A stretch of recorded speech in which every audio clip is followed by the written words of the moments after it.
ठीक है, चलो देखो, ये जो रिसर्च है ना, इसका नाम है, इससे क्वेश्चन बहुत आता है, ये वाला टैब बहुत इंपॉर्टेंट, सारा ही है बट ये ज्यादा, x post facto, x post facto को कॉजुअल कॉम्परेटिव रिसर्च बोला जाता है। ठीक है, अगर एग्जाम में तुम्हारा एक्स पोस्ट फैक्टो,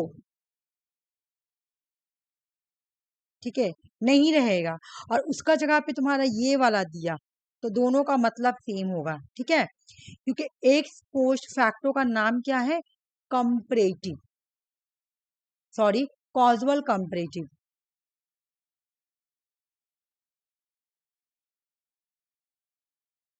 पहला क्वेश्चन। दूसरा क्वेश्चन, इसका ना, इसको नॉन एक्सपेरिमेंटल रिसर्च बोलते हैं। अब क्यों नॉन एक्सपेरिमेंटल रिसर्च बोलते हैं, कल हम बताए थे कि एक्सपेरिमेंटल कौन होता है, जहां पे कंट्रोल हो, ठीक है, मैनुपुलेट, रुको मुझे लिखने में नहीं बन रहा, मैनुपुलेशन हो, नहीं जहां पे मैनुपुलेट भी किया जा सकते हैं, जहां पे ऑब्जर्वेशन हो, रैंडमाइजेशन हो, ये सब चीज होगा तो होगा तुम्हारा, ठीक ना। एक भी अगर इसमें से कोई चीज ना रहा तो वो हो जाएगा नॉन एक्सपेरिमेंटल। यहाँ पर मैनुपुलेशन नहीं होता है, एग्जाम में यही क्वेश्चन आता है। हम लोग कल ये भी पढ़े थे कि डिस्क्रिप्टिव में ही नहीं होता है, लेकिन वो नहीं पूछता, हमेशा एक फैक्टो का, एक पोस्ट फैक्टो का ही पूछेगा। इसमें से कौन सी रिसर्च है जिसमें मैनुपुलेशन नहीं किया जाता है, तो वो है तुम्हारा एक पोस्ट फैक्टो। अगर मैं ये बोलूँ ना कि एग्जाम में 10 बार आया तो वो भी कम है, 10 बार से भी ज्यादा आया, क्वेश्चन का बार बार पूछता है कौन सा ऐसा रिसर्च है जिसमें मैनुपुलेशन नहीं किया जा सकता है, manipulation can not be possible, किसमें मैनुपुलेशन जो है वो पॉसिबल नहीं है। तो एक पोस्ट फैक्टो में मैनिपुलेशन नहीं किया जाता है और एक पोस्ट फैक्टो को कॉजुअल कॉम्परेटिव रिसर्च बोलते हैं। एक तो ये हो गया फीचर, पहले मेन मेन चीज याद कर ले, उसके बाद लाइन टू लाइन याद करेंगे। ठीक है, एक क्वेश्चन हम क्या याद किए कि इसमें मैनिपुलेशन नहीं किया जाता है, इसलिए इसको क्या बोला जाता है, नॉन एक्सपेरिमेंटल बोला जाता है। देखो एक्सपेरिमेंटल का जो फीचर है उसमें से एक फीचर नहीं है, इसलिए इसको नॉन एक्सपेरिमेंटल रिसर्च बोलते हैं। ठीक है, used to investigated causal relations between independent variable and dependent variable. यहाँ पर भी हम लोग इंडिपेंडेंट वेरिएबल और डिपेंडेंट वेरिएबल को लेकर ही स्टडी करेंगे। ठीक है, लेकिन इसका कीवर्ड क्या है, तुम्हारा एग्जाम में जब भी लिखा हुआ रहे ऑलरेडी ऑकर, अब पूछेगा ये कौन सा रिसर्च है, एक्स पोस्ट फैक्टो। अभी मैं बताऊंगी इसका मतलब क्या, ऑलरेडी ऑकर का मतलब क्या है।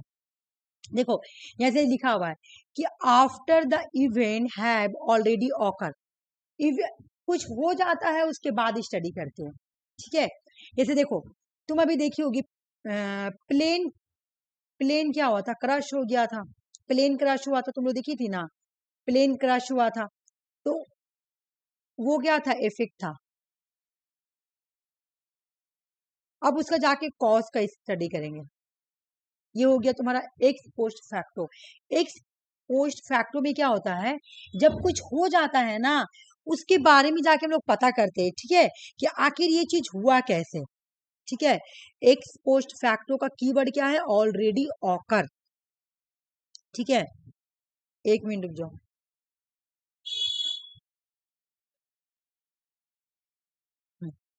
ठीक है, देखो अभी ये कॉमन ही अभी तुम्हारा एक अभी ही हुआ है, अभी का ही सिनेरियो है कि प्लेन, सॉरी, प्लेन क्या हो गया था, क्रश। तो ये जो है तुम्हारा इफेक्ट है, क्यों, इफेक्ट जो होता है बाद में आता है ना, इफेक्ट चाहिए। तो अब जब रिसर्चर लोग जाकर उसका कॉज पता करेगा कि आखिर ये क्यों हुआ था, आखिर प्लेन क्रश क्यों हुआ, क्या वजह था जिसकी वजह कर प्लेन जो है ना वो क्रश हो गया था, क्या वजह था, जब उसका कॉज जाके पता कर रहा ना तो वो हो गया तुम्हारा एक्स पोस्ट फैक्टो रिसर्च। क्यों, ये ऑलरेडी हो गया है। ठीक है, ये ऑलरेडी ऑकर होता है, क्या होता है, ये ऑलरेडी ऑकर हो जाता है, उसके बाद जाके स्टडी किया जाता है।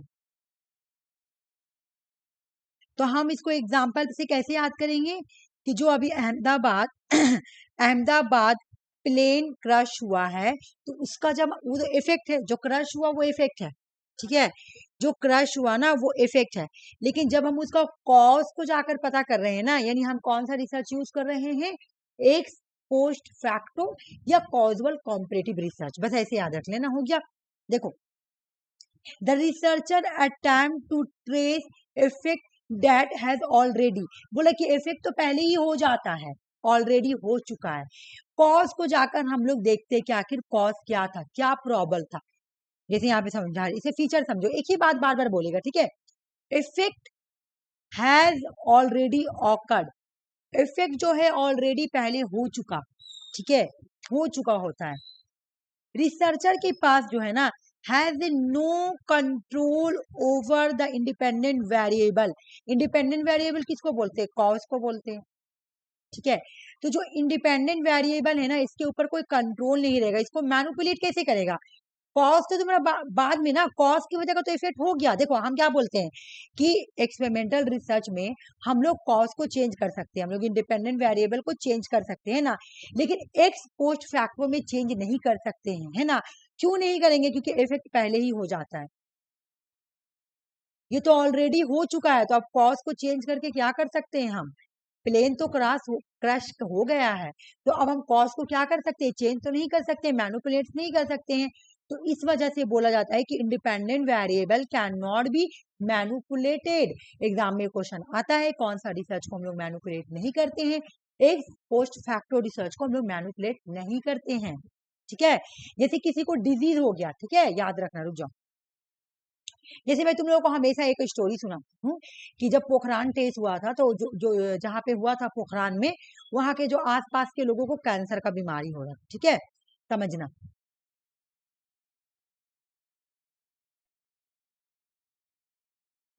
तो ये क्या है तुम्हारा, कैंसर कॉज है, सॉरी सॉरी सॉरी इफेक्ट है,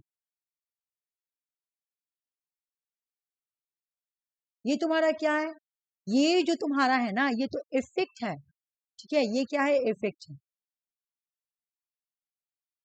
ठीक है। कैंसर हुआ, आखिर क्यों हुआ, अब हमको जाके कॉज को पता करना पड़ेगा, ठीक है, कॉज को पता करना पड़ेगा, क्यों कैंसर हुआ। यहाँ ऑलरेडी हो जाता है, क्या हो जाता है भाई, यहाँ पे इफेक्ट हो जाता है, ऑलरेडी ऑकर होता है, क्या क्या ऑलरेडी ऑकर होता है, तो इफेक्ट,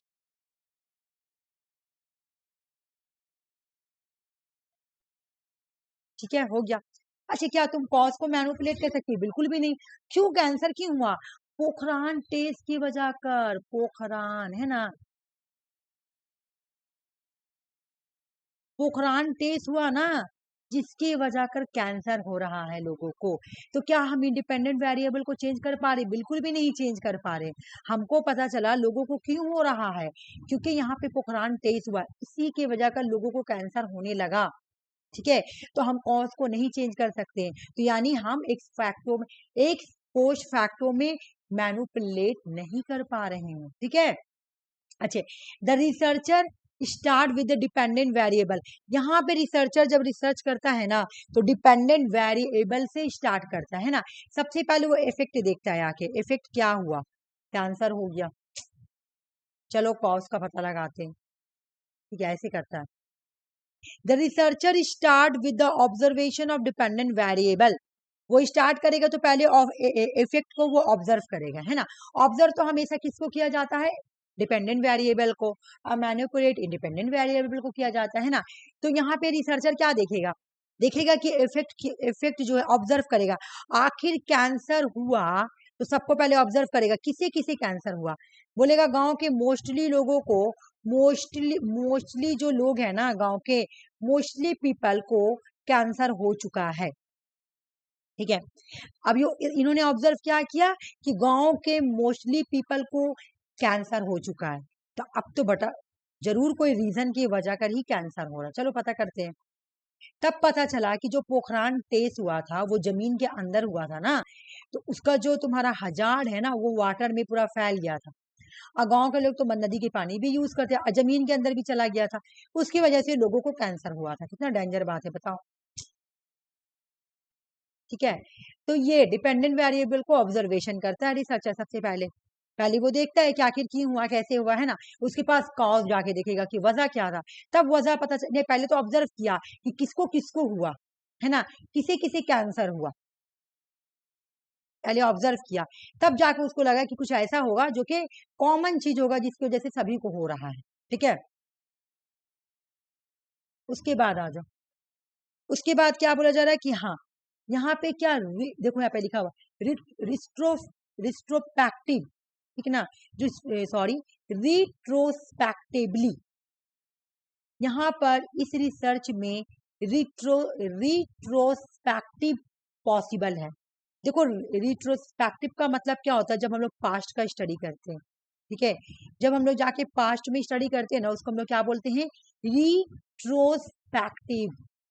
यहाँ पे लिखा हुआ है रिट्रोस्पेक्टिवली, यहाँ पे लिखा हुआ है। तो बोल रहा है कि क्या इस रिसर्च में एक पोस्ट फैक्टो में क्या रिट्रोस्पेक्टिवली पॉसिबल है। बिल्कुल, क्योंकि हम लोग यहाँ पे कॉज को जाके जब स्टडी करते हैं ना, वो पास होता है। जैसे प्लेन प्लेन जो है वो क्रश हो गया, ठीक है, प्लेन जो है क्रश हो गया, ये इफेक्ट था।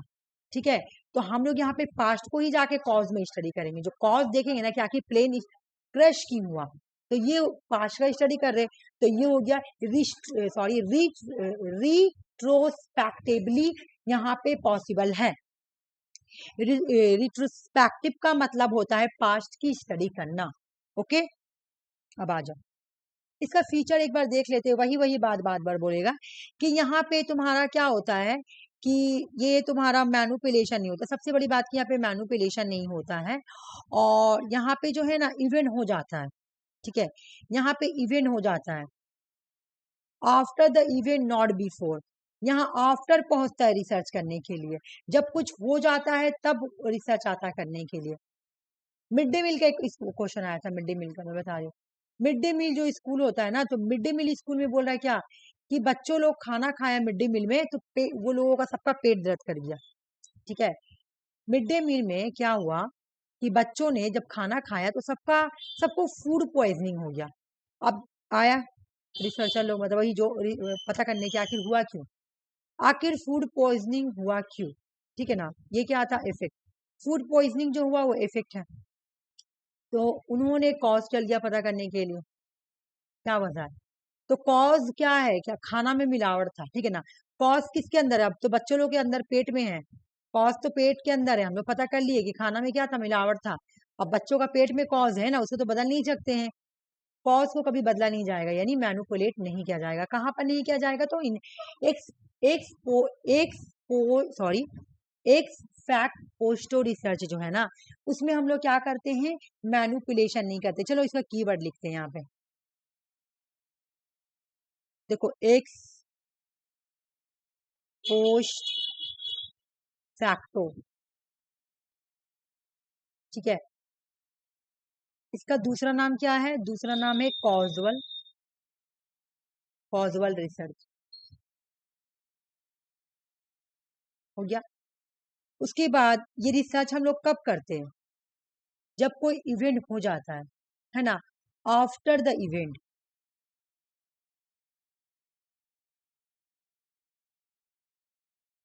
ऑलरेडी हो जाता है, ऑलरेडी ऑलरेडी ऑकर है ना, मतलब कुछ हो गया है तब करते हैं।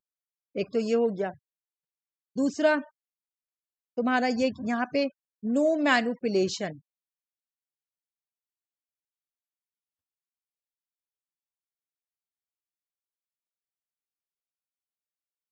यहाँ पे मैनुपुलेशन नहीं किया जाता। बस यही तीन चीज याद कर लो, हो जाएगा तुम्हारा। हाँ, यहाँ पे क्या होता है, इफेक्ट को लेके स्टडी किया जाता है। इफेक्ट को क्या करते हैं, ऑब्जर्वेशन करता है रिसर्चर कि आखिर क्यों हुआ, कैसे हुआ, और उसके बाद कॉज को जाके स्टडी करेगा, है ना। अच्छा, एक चीज और क्या बोला, हाँ हो तो गया, चलो नेक्स्ट आते हैं।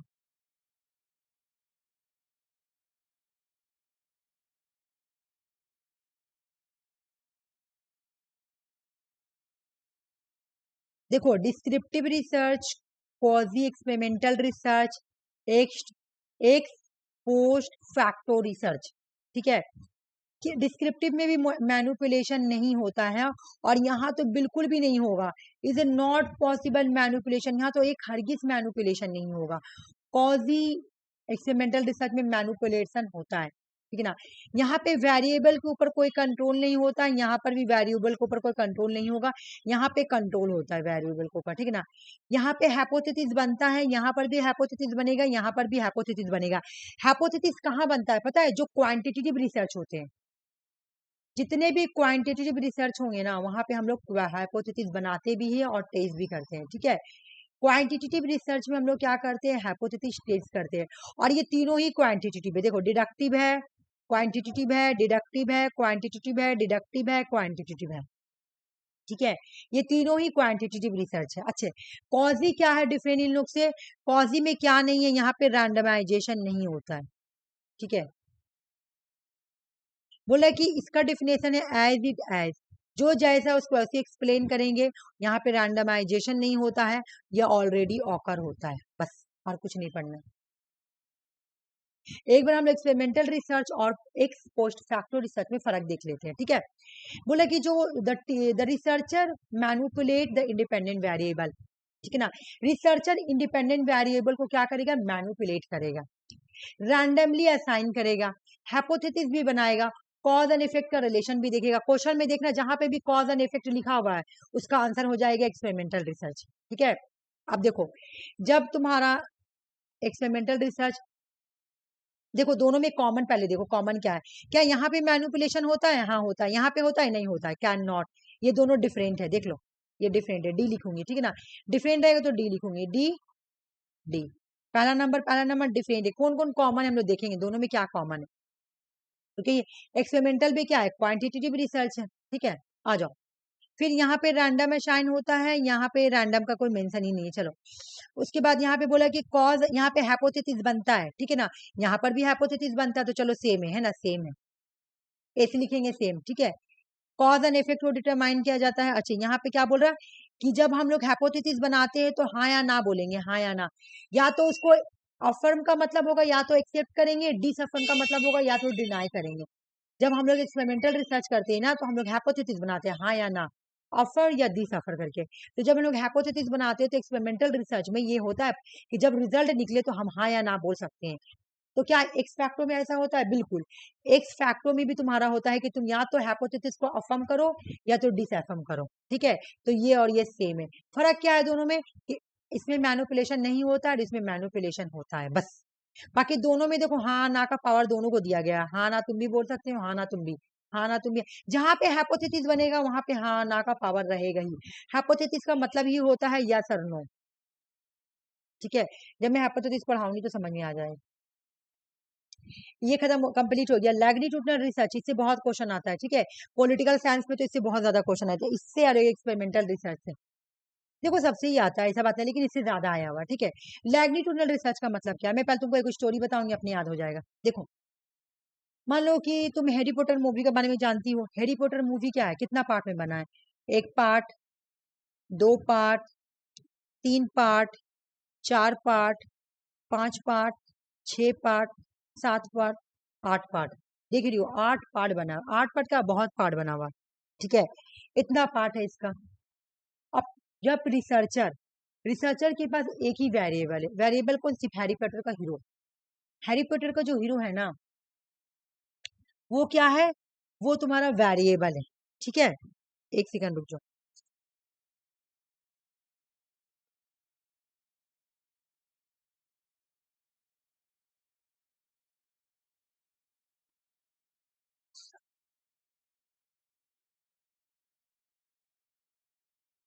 देखो, जो हैरी पॉटर है ना, तो हैरी पॉटर का जो हीरो है तुम्हारा, वो वेरिएबल है।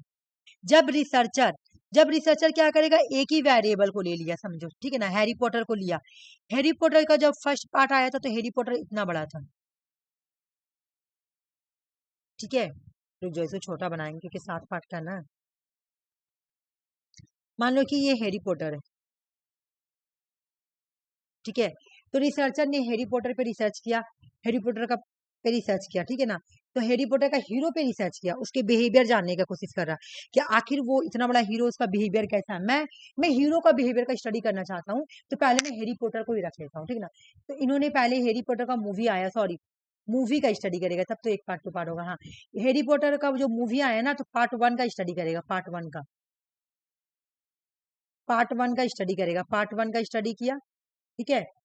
फिर पार्ट 2 आया, मान लो 5 ईयर के बाद, फिर पार्ट 2 का स्टडी करेगा, फिर पार्ट 3 आया, फिर पार्ट 4 आया। ऐसे करते करते ये क्या कर रहा, पूरा जब तक वो आ रहा तब तक वो स्टडी करते जा रहा, ठीक है ना। लंबे अरसे तक स्टडी कर रहा, लॉन्गिट्यूडनल रिसर्च है ना, लॉन्गिट्यूडनल क्यों, लंबे अरसे तक कर रहा, तब तक जब तक का आ रहा वो मूवी, तब तक का रिसर्चर उसको रिसर्च कर रहा। वेरिएबल एक ही है, वेरिएबल का क्या नाम है, हैरी पॉटर।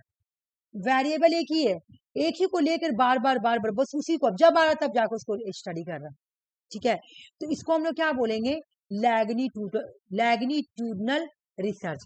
इसका मैं एक और एग्जांपल दे रही हूँ। मान लो कि किसी इंसान का बिहेवियर का स्टडी करना है, तो तुम क्या करोगी, एक बच्चा को लोगी सबसे पहले। ये बच्चा कितना बड़ा, 5 साल का ये बच्चा है, ठीक है ना। तुमने पहले इसका रिसर्च किया, फिर ये बच्चा 10 साल का हो गया। अब तुम देखोगी कि 10 साल के बाद बच्चा का क्या, इसका बिहेवियर में कोई चेंज आया। फिर तुम देखोगी 15 साल के बाद, फिर बड़ा हो गया, 15 ईयर हो गया, वही बच्चा, वेरिएबल सेम, एक ही बच्चा बड़ा हो रहा। अब हो गया तुम्हारा 20 ईयर, बड़ा होते होते होते होते 25 ईयर, तुम उसी पे स्टडी कर रही हो, ठीक है ना। इस तरह के रिसर्च को हम लोग क्या बोलते हैं, सॉरी लॉन्गिट्यूडनल रिसर्च। क्या बोलते हैं, लॉन्गिट्यूडनल रिसर्च बोलते हैं, ठीक है ना। कीवर्ड देखो लाल ई में लिखा हुआ है, क्वेश्चन में कुछ नहीं आता है, पता क्वेश्चन में खाली क्या लिखा रहेगा, ओवर टाइम पीरियड।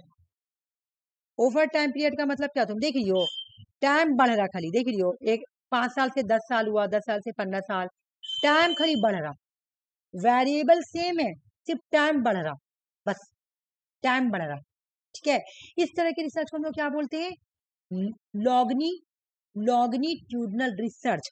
यहाँ पे क्या देखते हैं हम लोग, कीवर्ड एग्जाम में क्वेश्चन आएगा, बस ओवर टाइम पीरियड, बस ओवर टाइम पीरियड से ही मैच करेंगे। बड़ा बड़ा क्वेश्चन आंसर सॉल्व हुआ है वैसे कीवर्ड से। ओवर टाइम पीरियड है भाई, आंसर मेरा है लॉन्गिट्यूडनल। ओवर टाइम पीरियड का मतलब एक वेरिएबल है, खाली टाइम चेंज हो रहा, ठीक है। अब चलो हम एक एक पढ़ के बताते हैं।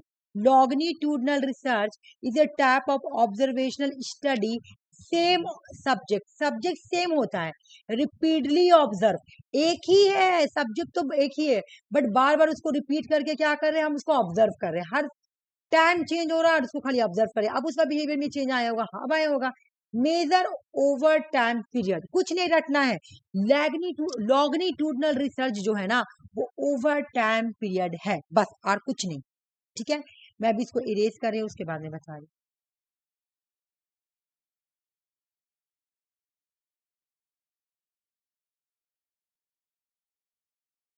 ठीक है।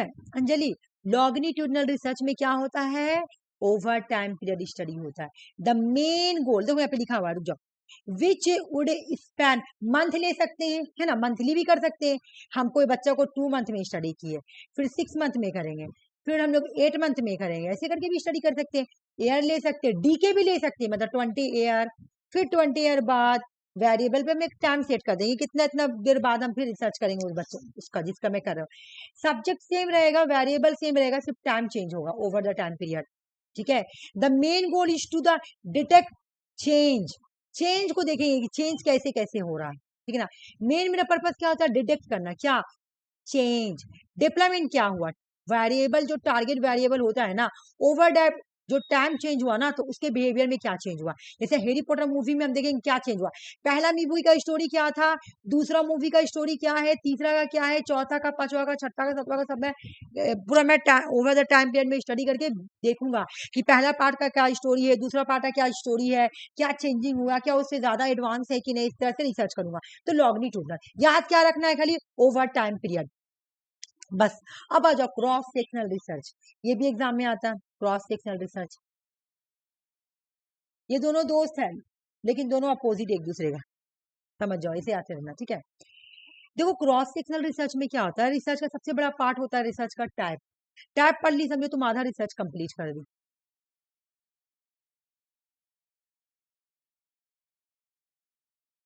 देखो क्रॉस सेक्शनल रिसर्च, ठीक है अंजलि, इसका मतलब है क्रॉस का मतलब ही हो रहा क्रॉस। अभी भी स्टोरी से समझो, देखो मैं क्या करूंगी, डिफरेंट डिफरेंट एज के बच्चे को लूंगी मैं अपने रिसर्च करने के लिए। डिफरेंट डिफरेंट एज के बच्चे या डिफरेंट डिफरेंट एज के कोई स्टूडेंट को ले लूंगा, है ना, डिफरेंट डिफरेंट एज के लोगों को ले लूंगा किसी भी।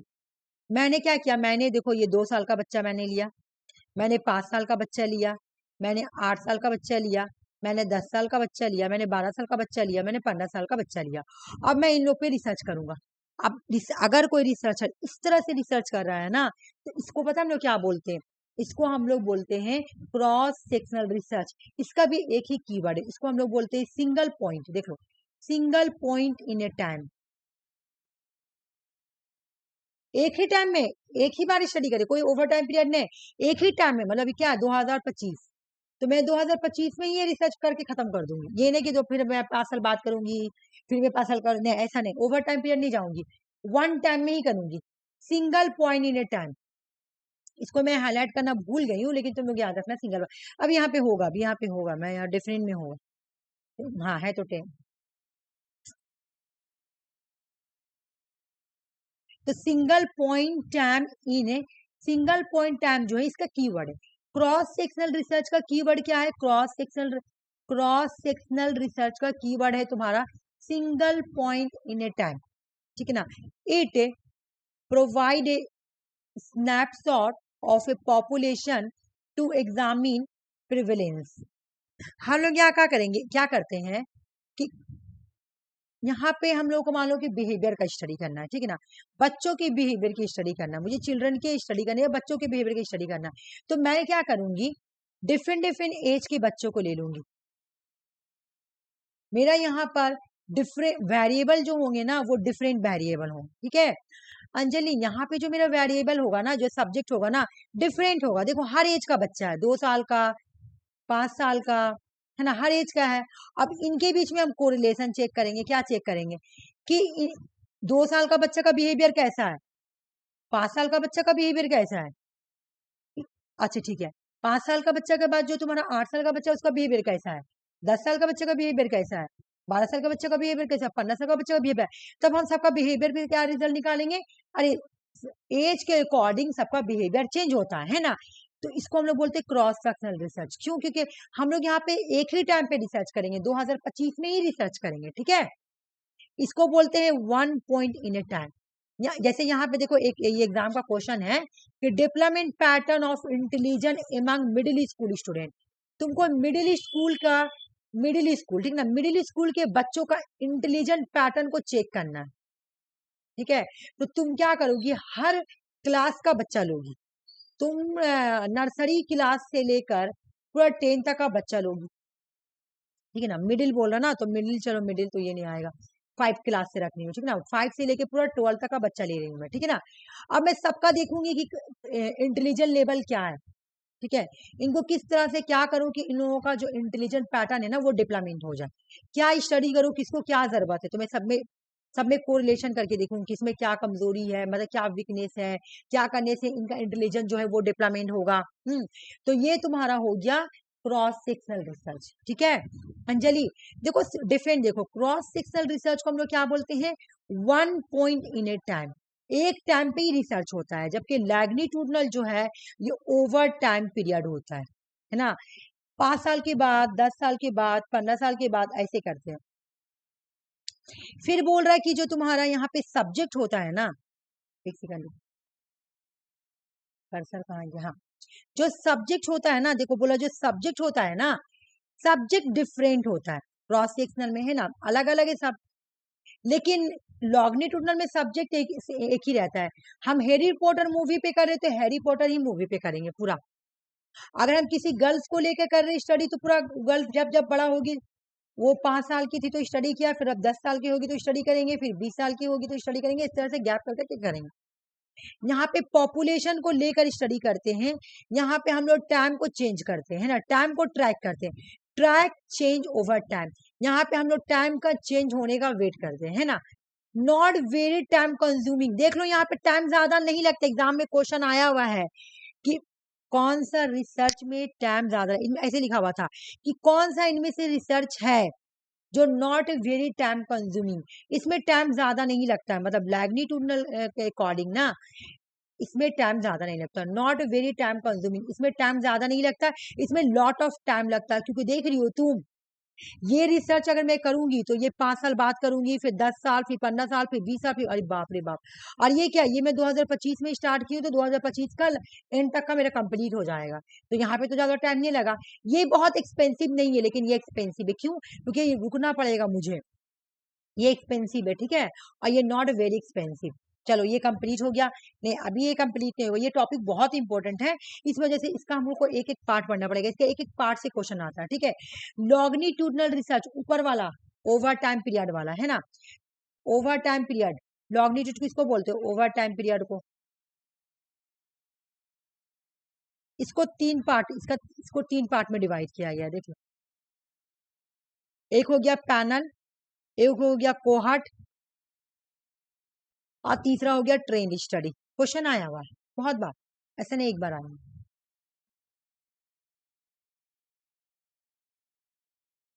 थोड़ा इसको शॉर्ट कर देती हूँ तो ठीक, बार बार ऊपर नीचे करना नहीं पड़ेगा। हाँ ठीक है, देखो पैनल स्टडी किसको बोलेंगे? बस ओवर टाइम पीरियड, वही वाला लॉन्गिट्यूडनल का definition, repeat observation same individual over time period.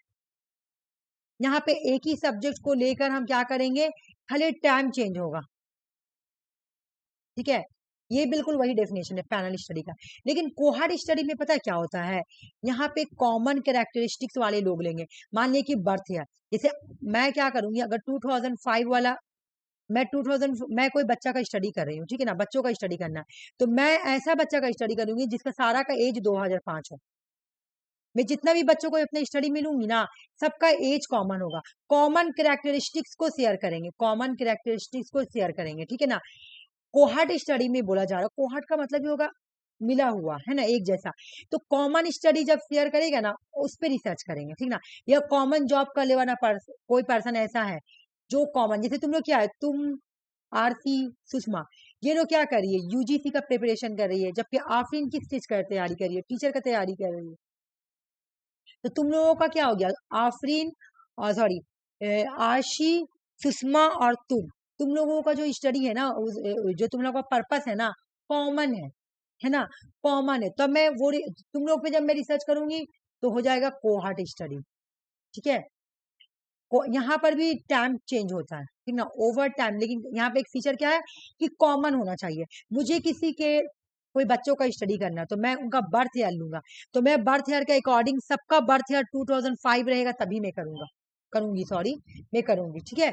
तो यहाँ पे कोहर्ट में क्या बोला कि कॉमन कैरेक्टरिस्टिक्स होना चाहिए, और यहाँ जब हम लोग ऑब्जर्वेशन करते हैं ना तो टाइम चेंज होता है। अब कोहर्ट का भी 2 टाइप है, मैं यहाँ पे तुमको एक ना फ्लो चार्ट बनाती हूँ तब समझ आएगा।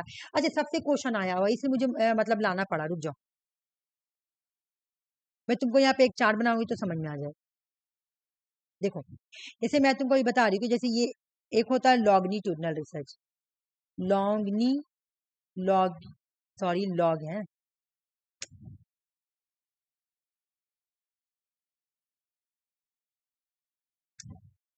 समझ में अभी आ जाएगा। देखो लॉन्गिट्यूडनल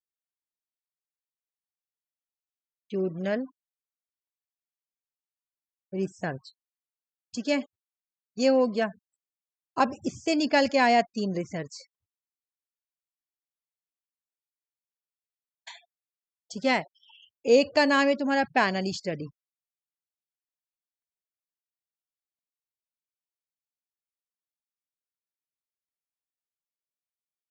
ठीक है। दूसरे का नाम है तुम्हारा कोहर्ट,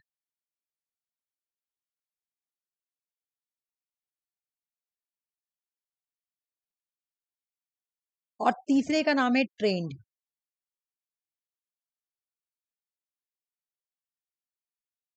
अब इसमें से भी निकल के आया 2, एक का नाम है सॉरी प्रोस्पेक्टिव,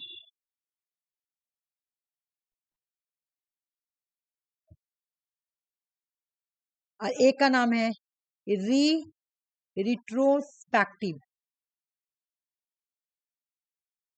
जो हम लोग उधर पढ़े थे अभी। रिट्रोस्पेक्टिव। ठीक है, समझ में आ गया। ये ऐसा तरह लॉन्गिट्यूडनल का इतना टाइप है। अब लॉन्गिट्यूडनल का ही सब अंदर आ जाएगा, है ना, सब सब सब पार्ट है। ठीक है, समझ में आ गया। कोहर्ट क्या बोल रहे कि यहाँ पर भी ओवर टाइम आएगा, लेकिन कॉमन कैरेक्टरिस्टिक्स होगा। इसके दो पार्ट है, अब इसको भी पढ़ेंगे, पर्सपेक्टिव और रिट्रोस्पेक्टिव। इससे एग्जाम में क्वेश्चन कैसे आए भी मैं बताऊंगी, रुक जाओ। उसके बाद तुम्हारा क्या बोला है कि इसका एग्जांपल देखो, जैसे यहाँ पे लिखा हुआ है कि study the long term health of people born in 1980। हमको स्टडी करना है कि जो 1980s वाले लोग हैं ना, उनका हेल्थ कैसा है।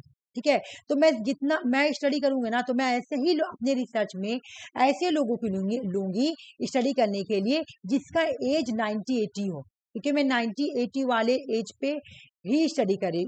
इतने एज के लोग जो होंगे ना, उनके हेल्थ की स्टडी करना है मुझे।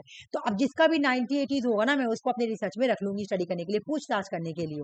ठीक है, कि इतने एज के लोगों का क्या, इतने ईयर में पैदा हुए हैं, तो उनका एज आज के अकॉर्डिंग कितना हो गया, तो उनको क्या क्या सर्वाइव करना पड़ा, उनका हेल्थ क्या है ना, इस तरह से मैं स्टडी करूंगी, तो इतना ही एज के लूंगी, तो उसको मैं क्या बोलेंगे, कोहॉर्ट स्टडी। अब ट्रेंड स्टडी आ जाओ। ट्रेंड स्टडी का मतलब क्या है, देखो, focus on the same population, population same रहेगा, डिफरेंस सिंपल रहेगा। अब आओ मैं बता रही हूँ, जैसे कि देखो, यूजीसी का जो स्टूडेंट है ना, वो क्या है तुम्हारा, यूजीसी का स्टूडेंट, यूजीसी का जो स्टूडेंट है ना, यूजीसी का स्टूडेंट, वो हो गया तुम्हारा सेम पॉपुलेशन। मान लो कि अभी तुम लोग 2025 में एग्जाम दिए, ठीक है, तो अभी तुम लोग से कोई पूछेगा बताओ एग्जाम कैसा गया, तो तुम लोग बताओगे अपना जो भी है ना, कैसा क्वेश्चन आया था, हो गया।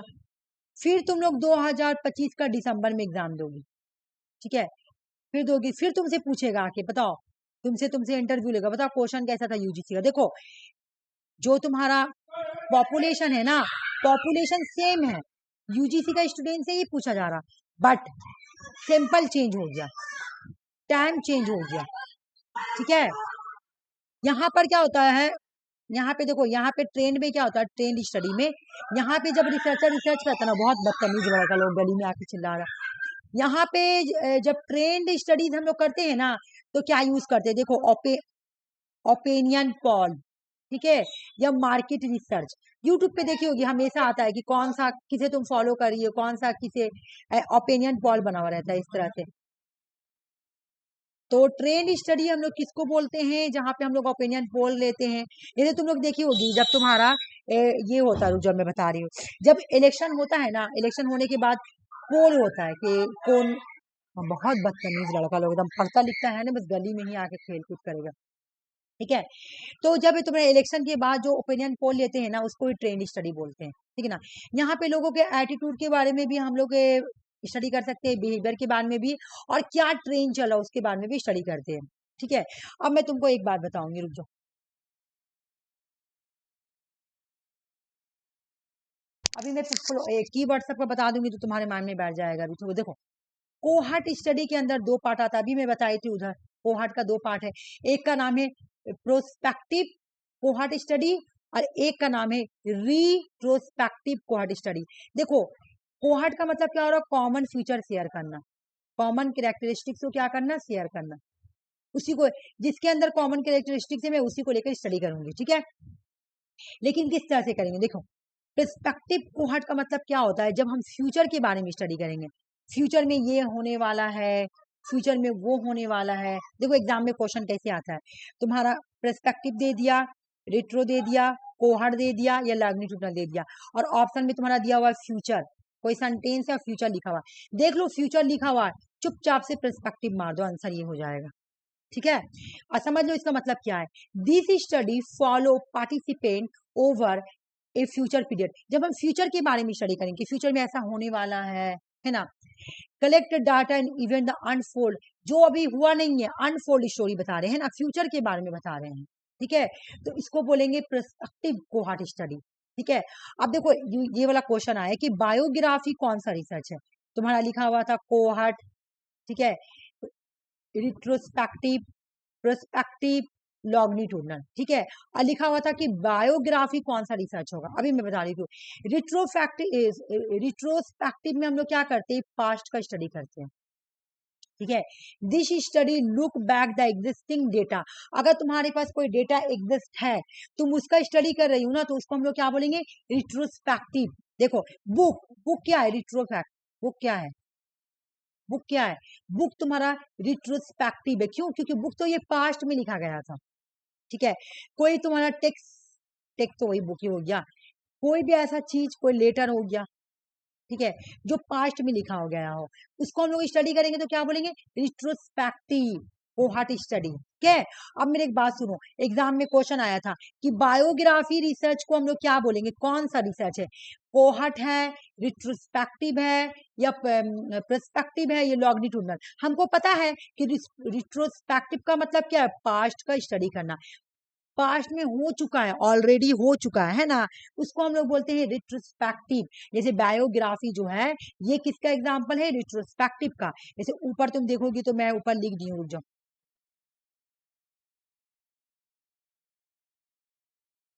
ओहो,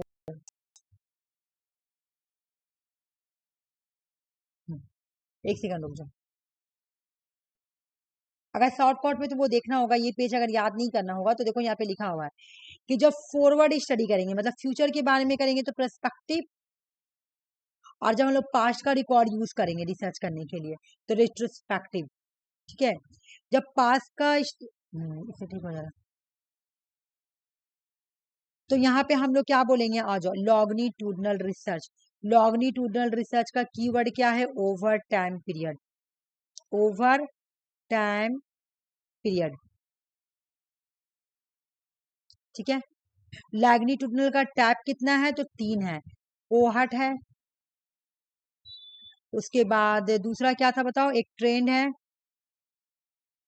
एक पैनल है, और कोहॉर्ट का फिर 2 है, एक रिट्रोस्पेक्टिव है और दूसरा प्रोस्पेक्टिव है। ठीक है। बायोग्राफी किस में आ जाएगा, रिट्रोस्पेक्टिव में। ठीक है। ये हो गया लैग्निट्यूडनल। जबकि क्रॉस सेक्शनल रिसर्च का कीवर्ड क्या हम बताए हैं, क्रॉस सेक्शनल रिसर्च का कीवर्ड क्या है, वन, सिंगल या वन, जो भी बोलो, single point time, single point बोलो या वन पॉइंट बोलो, जो भी, इसका कीवर्ड यही है बस, और कुछ नहीं। चलो अब हम लोग आते हैं अपने ये पे, ये हो गया कंप्लीट।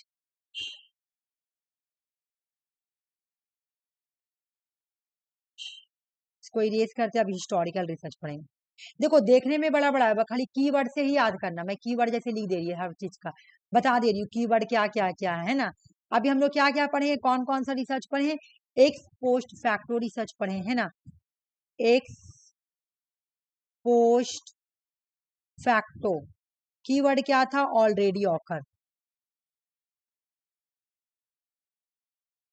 दूसरा क्या है, आफ्टर इवेंट, बस, इवेंट, बस। एग्जाम में जहां क्वेश्चन देखो और आंसर मारो बस।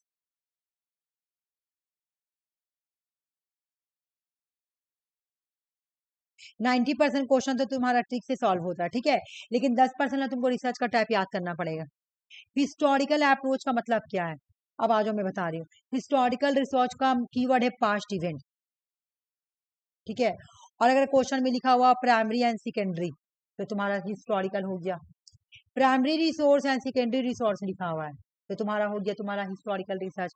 पहले कीवर्ड बता दे रही उसके बाद समझने में ज्यादा आसानी होगा। या तुम्हारा क्रिटिसिज्म लिखा हुआ है अगर क्वेश्चन में, तो तुम्हारा हिस्टोरिकल रिसर्च हो गया। ठीक है। अब आओ मैं समझाती हूँ हिस्टोरिकल रिसर्च का मतलब क्या होता है। देखो, the process of systematically examine past event to give an account of what has happened in the past. अगर तुम पास्ट का रिसर्च कर रही हो ना, कि पास्ट में क्या हुआ था, ठीक है, अगर तुम पास्ट का रिसर्च कर रही हो, जैसे कोविड आया था, ठीक है, तो तो रिसर्चर ने बोला कि क्या कोविड के जैसा पहले कोई हुआ था, कोविड के जैसा भी पहला कोई बीमारी हुआ था, तो हाँ हुआ था, जिसका नाम था साल। पास्ट में जाके हम लोग देखेंगे, तो इस तरह के रिसर्च को हिस्टोरिकल रिसर्च बोलते हैं। ठीक है। आरसी देखी थी तुम यूट्यूब पे देख रही हो सब क्या बोल रहा कि पॉलिटिकल साइंस का सीट को बेच दिया गया, तुमको पता है? देखे आप लोग का। हाँ हाँ ऐसा बात है। तुम ना सुनो मेरी बात, इंग्लिश का कटअप गया है 55%, कोई का कटअप गया 48%, कोई का कटअप गया है तुम्हारा 52%, किसी का किया है 53, किसी का भी 72 और 62%, इतना कटअप जनरल में नहीं किया है। जनरल में बहुत गया तो 60 गया है, ठीक है, इतना इतना कटअप गया, सुनो इतना इतना कटअप गया, ठीक है, 72 कटअप गया सिर्फ पॉलिटिकल साइंस का। बड़ा बड़ा सुनो ना, बड़ा बड़ा बड़ा बड़ा इंस्टीट्यूशन है ना, उन लोग बोल रहा क्या, उन लोगों का भी स्टूडेंट लोग का यही हाल है। देखो जब सीट बेच देगा तो जो डिजर्विंग कैंडिडेट है उन लोगों कहाँ से निकलेगा? तुम देख रही हो दो ईयर से ऐसा हो रहा, दो बार से ऐसा हो रहा, 2 बार से इतना हाई कटअप जा रहा है। इससे पहले इतना कटअप नहीं किया, सिर्फ 2 बार से नहीं, 3 बार से, 3 बार से तुम्हारा कटअप पॉलिटिकल साइंस का हाई जा रहा है। अच्छा कटअप जाता तो सबका हाई जाता, क्योंकि खाली पॉलिटिकल साइंस का स्टूडेंट लोग पढ़ाई नहीं कर रहा, सब कर रहा है। वही ना तुम्हारा अड्डा वाला चैनल लोग बोला ना, अड्डा वाला लोग बोला ना, और भी बहुत सारे चैनल बता रहा, सब बता रहा कि इन लोग क्या किया है, सीट को बेच दिया है, पॉलिटिकल साइंस वाला लोग ना सीट को बेच दिया है, इस वजह से ही कटअप इतना हाई गया है। तुम और कोई का भी तो जाता, किसी का भी, उर्दू का नहीं गया है, उर्दू का एक लड़का का देख रहे 65 में JRF क्वालिफाई हो गया है, उर्दू वाला ऑनर्स वाला। हिंदी में उर्दू में सबका कटअप गया, एकदम कम कम कटअप गया है। 148 में कॉमर्स में एक लड़का का नेट क्वालिफाई है, जबकि अंजलि का 148 आया है, अंजलि का 148 आया है, मतलब अंजलि का तो 48% आया ना, 148 कोई मायने नहीं रख रहा, और उसमें कॉमर्स में नेट क्वालिफाई है, सोचो। हम लोग में बहुत हद हो गया। नहीं नहीं हद नहीं हुआ है तो वो करेगा तो पढ़ने वाला स्टूडेंट क्या करेगा? नहीं, तो अब वो सुनिए ना, चेंज हो रहा, तुम्हारा एग्जाम यूजीसी नहीं कराएगा, AICT कराएगा, सुन तो रहे हैं, यही आया न्यूज बता रहा था कि अब यूजीसी एग्जाम कंडक्ट नहीं करेगा, अब AICT। डर ये ना कि लोग सिलेबस मत चेंज कर दे, AICT दिसंबर में नहीं चेंज करेगा, लेकिन अगला साल चेंज कर देगा, क्योंकि AICT जहां एग्जाम लेगा ना तो वो अपना तरीका से फिर क्वेश्चन देगा, सुन रहे, यही एग्जाम कंडक्ट करेगा नेट का। पहले तुम्हारा नेट कोई और करवाता था, ठीक है ना, यूजीसी सुन रहे नहीं कराएगा, यूजीसी को बोल रहा कि देखो एक बार क्वेश्चन लीक आउट हुआ तो तुम्हारा क्वेश्चन क्या हुआ, कैंसिल हुआ है ना, जो 2024 का जून का एग्जाम हुआ था तुम लोग कैंसिल हुआ था ना, कैंसिल हुआ। इस बार सब सब सब टॉपिक में कटअप लेवल में गया है, सबका ठीक गया, किसी का 50% कटअप गया है, किसी का 48 गया है, किसी का 50 गया, ऐसे करके कटअप गया है तुम्हारा, ठीक है। लेकिन तुम्हारा पॉलिटिकल साइंस में 72% का, 6% बच्चा को रहता है ना कि तुमको निकालना है, 6% बच्चा को नेट क्वालिफाई करना है, बस उससे ज्यादा नहीं इंडिया में पूरा। ये लोग क्या किया है पता है, ये लोग 2% या 3% सीट बोला ना यूट्यूबर वाला लोग कि बेच दिया है, और 3% या 4% बच्चों में ही तुम्हारा सीट को डिस्ट्रीब्यूट किया है, और 2% या 3% ऐसा बच्चा को दिया जो डिजर्विंग नहीं है, जो पढ़ा लिखा नहीं, जो डायरेक्ट क्या किया, सीट को नेट का सर्टिफिकेट को खरीद लिया है, परचेस कर लिया है, एकदम पूरा बता रहा है यूट्यूब पे कि आखिर पॉलिटिकल साइंस का ही कटअप इतना हाई क्यों गया। आखिर जाता तो सबका जाता ना, पेपर वन तो सबका आता है कॉमन। अच्छा मेरा बताओ, पेपर वन तो सबका आता है ना, खाली पेपर वन तो ऐसा नहीं पॉलिटिकल साइंस का स्टूडेंट का आता है, पेपर वन तो तुम्हारा सबका कॉमन आता। मेरे बात बताओ, पेपर वन का तो सिलेबस सबका कॉमन है ना, तो फिर सबका क्यों कम आया? सबका ऐसा होता ना कि पेपर वन में हाई आता, पेपर वन में हाई आता, अब पेपर टू में सबका तो ठीक आया एवरेज नंबर जैसा हमेशा से आता है, हमेशा से 55 गया है तुम्हारा, 58 कटअप गया है, बहुत होता तो 60 कटअप जाता है ना, बहुत होता तो 60 कटअप जाता, चलो, लेकिन 60 नहीं गया, 72 कटअप गया है, तो इस वजह से बोल रहा ना यूट्यूबर वाले लोग, क्योंकि सबका देखो, जो तुम्हारा 69 लाया स्टूडेंट लोग, जो 69% लाया है, जो 65% लाया है, ये लोग जो लाया तो ये लोग तो पूरा मतलब डिजर्विंग कैंडिडेट था, और जो डिजर्विंग कैंडिडेट ने था ना उन लोगों को वो लोग सीट बेच दिया है, उन लोगों को बेच दिया है, और बेच के बहुत चालाकी से खाली पॉलिटिक्स 2 साल, ये 2-3 बार से बेच रहा, पहले कभी पॉलिटिकल साइंस का इतना कटअप नहीं किया। मेरा फ्रेंड, हम तुमको बताया ना, 48% में उसका नेट क्वालिफाई हुआ था, लेकिन ये कैटेगरी में था, और उस टाइम तुम्हारा 51 गया था तुम्हारा इसका ओबीसी का, ओबीसी का 51 गया था, जब मेरा सीनियर का क्वालिफाई हुआ था ना, जो हम देख के स्टार्ट किए थे, 40 41 गया था बिजॉय का, 41 से 48 से उसका नेट क्वालिफाई हुआ था, 51 आया था तुम्हारा ओबीसी में, और 56 गया था तुम्हारा जनरल कैटेगरी का। तब का बात बता रहे जब हम स्टार्ट किए, ठीक है। बहुत होता ना तो जनरल में 60 जाता, इससे ज्यादा कभी गया ही नहीं है। ये लोग सीट बेच दे रहा, क्योंकि पेपर 1 तो सबका आता है ना, पेपर 1 में सबका आता है, ऐसा तो नहीं कि पेपर 1 सब, पेपर 2 अलग होता है, लेकिन पेपर 1 तो कॉमन होता है ना। इस वजह से सब बोल रहा ना, तुम्हारा अड्डा वगैरह वाला लोग, अड्डा वड्डा लोग बोल रहा ना, आने के आर्मी वाला लोग, कि सीट को बेच दिया है। इस वजह से स्टूडेंट लोग का हाई इतना कटअप गया, इस वजह से हाई कटअप गया।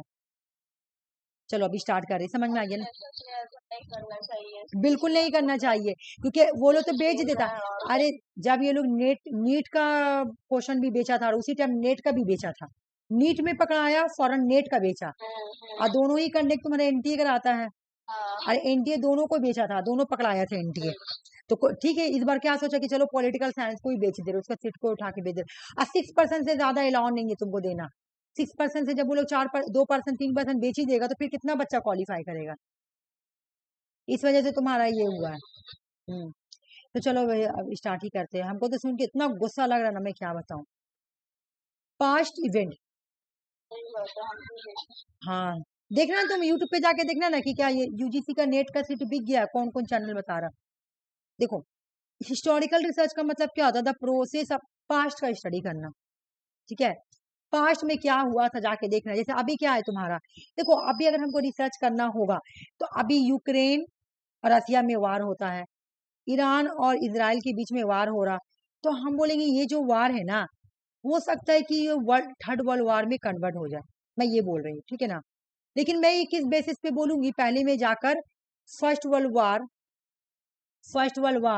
और सेकंड वर्ल्ड वार का हिस्ट्री चेक करूंगी, पास्ट को चेक करूंगी, कैसे कैसे हुआ था। तो मैंने देखा कि ये दोनों वार जो है ना, एलाई इसकी वजह से हुआ था, एलायंस की वजह का, एलायंस, ये लोग भी अलायंस में था, ये लोग भी अलायंस में था, मतलब फ्रेंडशिप है ना।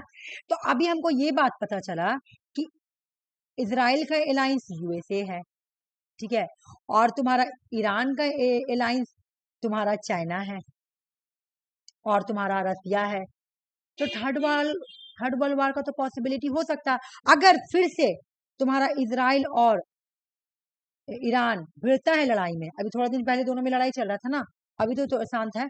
अगर चला भिड़ा, तो मे भी पॉसिबिलिटी हो सकता है कि थर्ड वर्ल्ड वार होगा। क्यों भाई? क्योंकि मैंने पास्ट में देखा, मैं पास्ट में देखी हूँ, मैं पास्ट का स्टडी की हूँ। वर्ल्ड वॉर 1 और वर्ल्ड वॉर 2 ये अलायंस की वजह कर हुई है, और ये लोग भी अलायंस के साथ है। इसराइल के साथ यूएसए है, यूएसए के साथ यूके है, फ्रांस है ना। उसी तरह ईरान के अलायंस कौन है? चाइना है, रशिया, स्ट्रेटेजिक पार्टनरशिप है ये लोग, है ना। तो अगर इसको हो तो हो सके ये लोग भी कूद जाए लड़ाई में। तो इस वजह से वर्ल्ड का बड़ा बड़ा कंट्री जब आपस में कूदकेगी ना लड़ाई में, तो वर्ल्ड वार हो सकता है ना। तो इस बेसिस पे मैंने बोला। तो हिस्टोरिकल रिसर्च क्या बोलता है कि पास्ट का स्टडी करना, पास्ट में जाके देखना क्या इवेंट हुआ था, और प्रेजेंट से कंपेरिजन करना, ठीक है। अब इसमें क्या बोल रहा है कि आप क्या क्या सोर्स यूज कीजिएगा, ठीक है, जब आप स्टडी कीजिएगा ना पास्ट का। ये एग्जाम में क्वेश्चन आता है, इसलिए मुझे लाना पड़ा, ठीक है।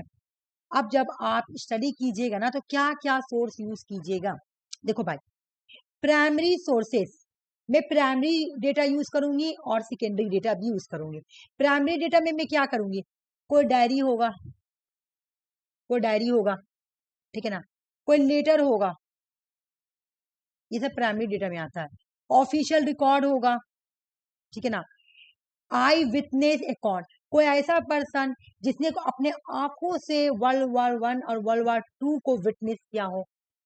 या कोई आर्किवल रिसर्च होगा। आर्किवल रिसर्च का मतलब ना, जो तुम्हारा टूल को तुम्हारा पहले जमाना का जो सामान रहता है ना, उसी को आर्किवल रिसर्च बोलते हैं।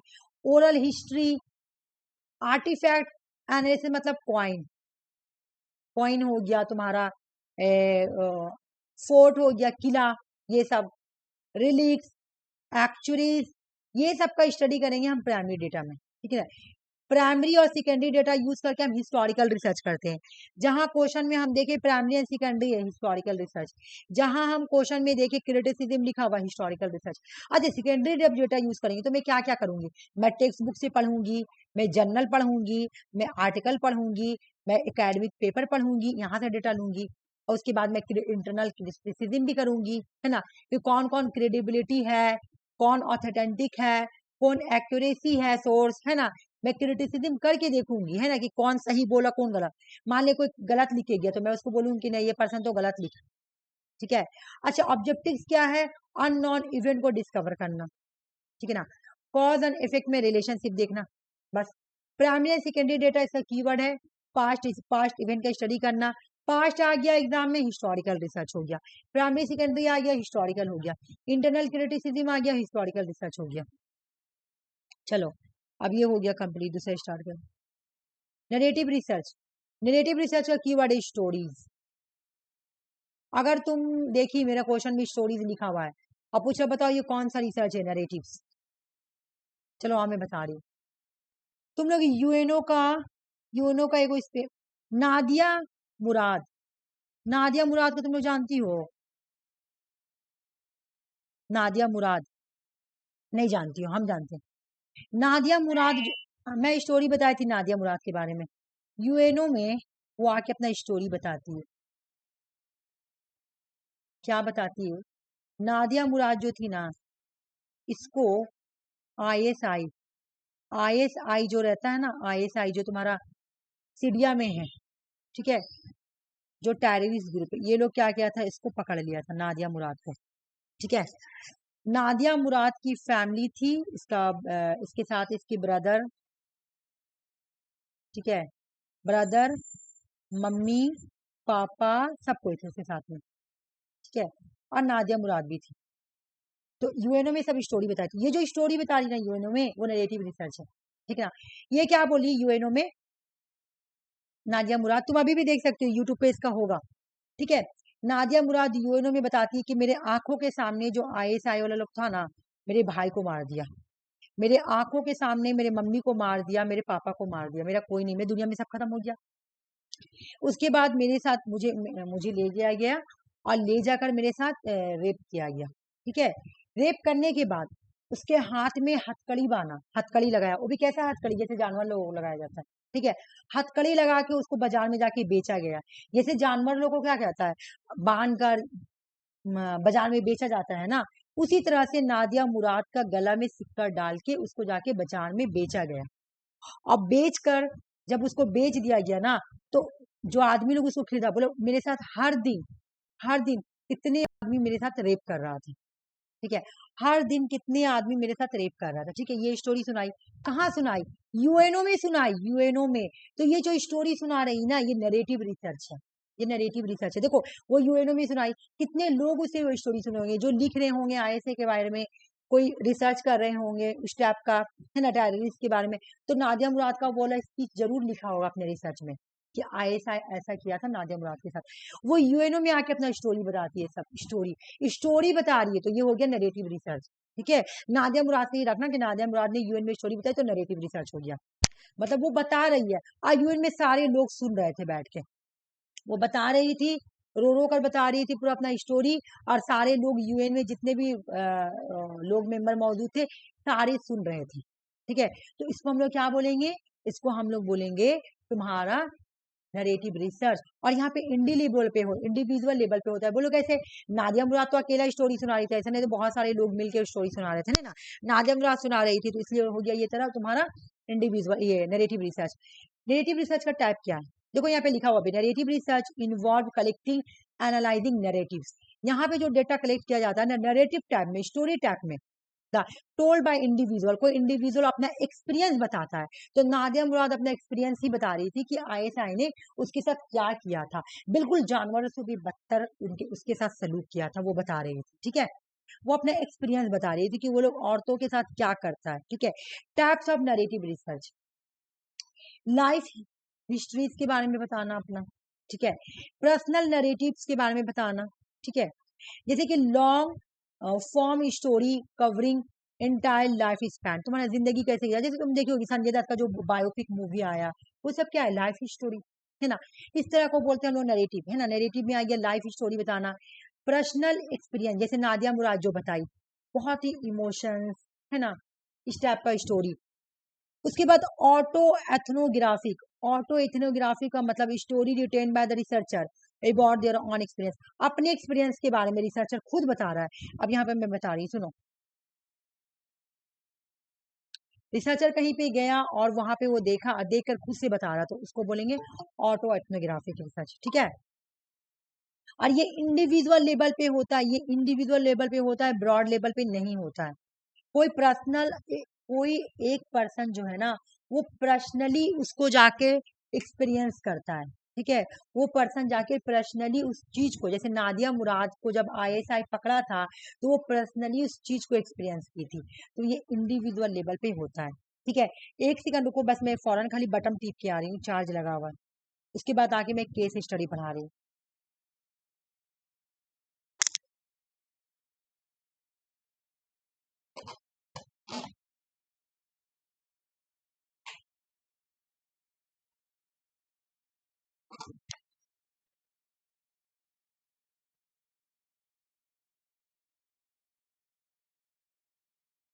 एक सेकंड, एक मिनट रुको तो तुम लोग, तो मैं फौरन आती हूँ। हाँ, एक सेकंड आ रही हूँ।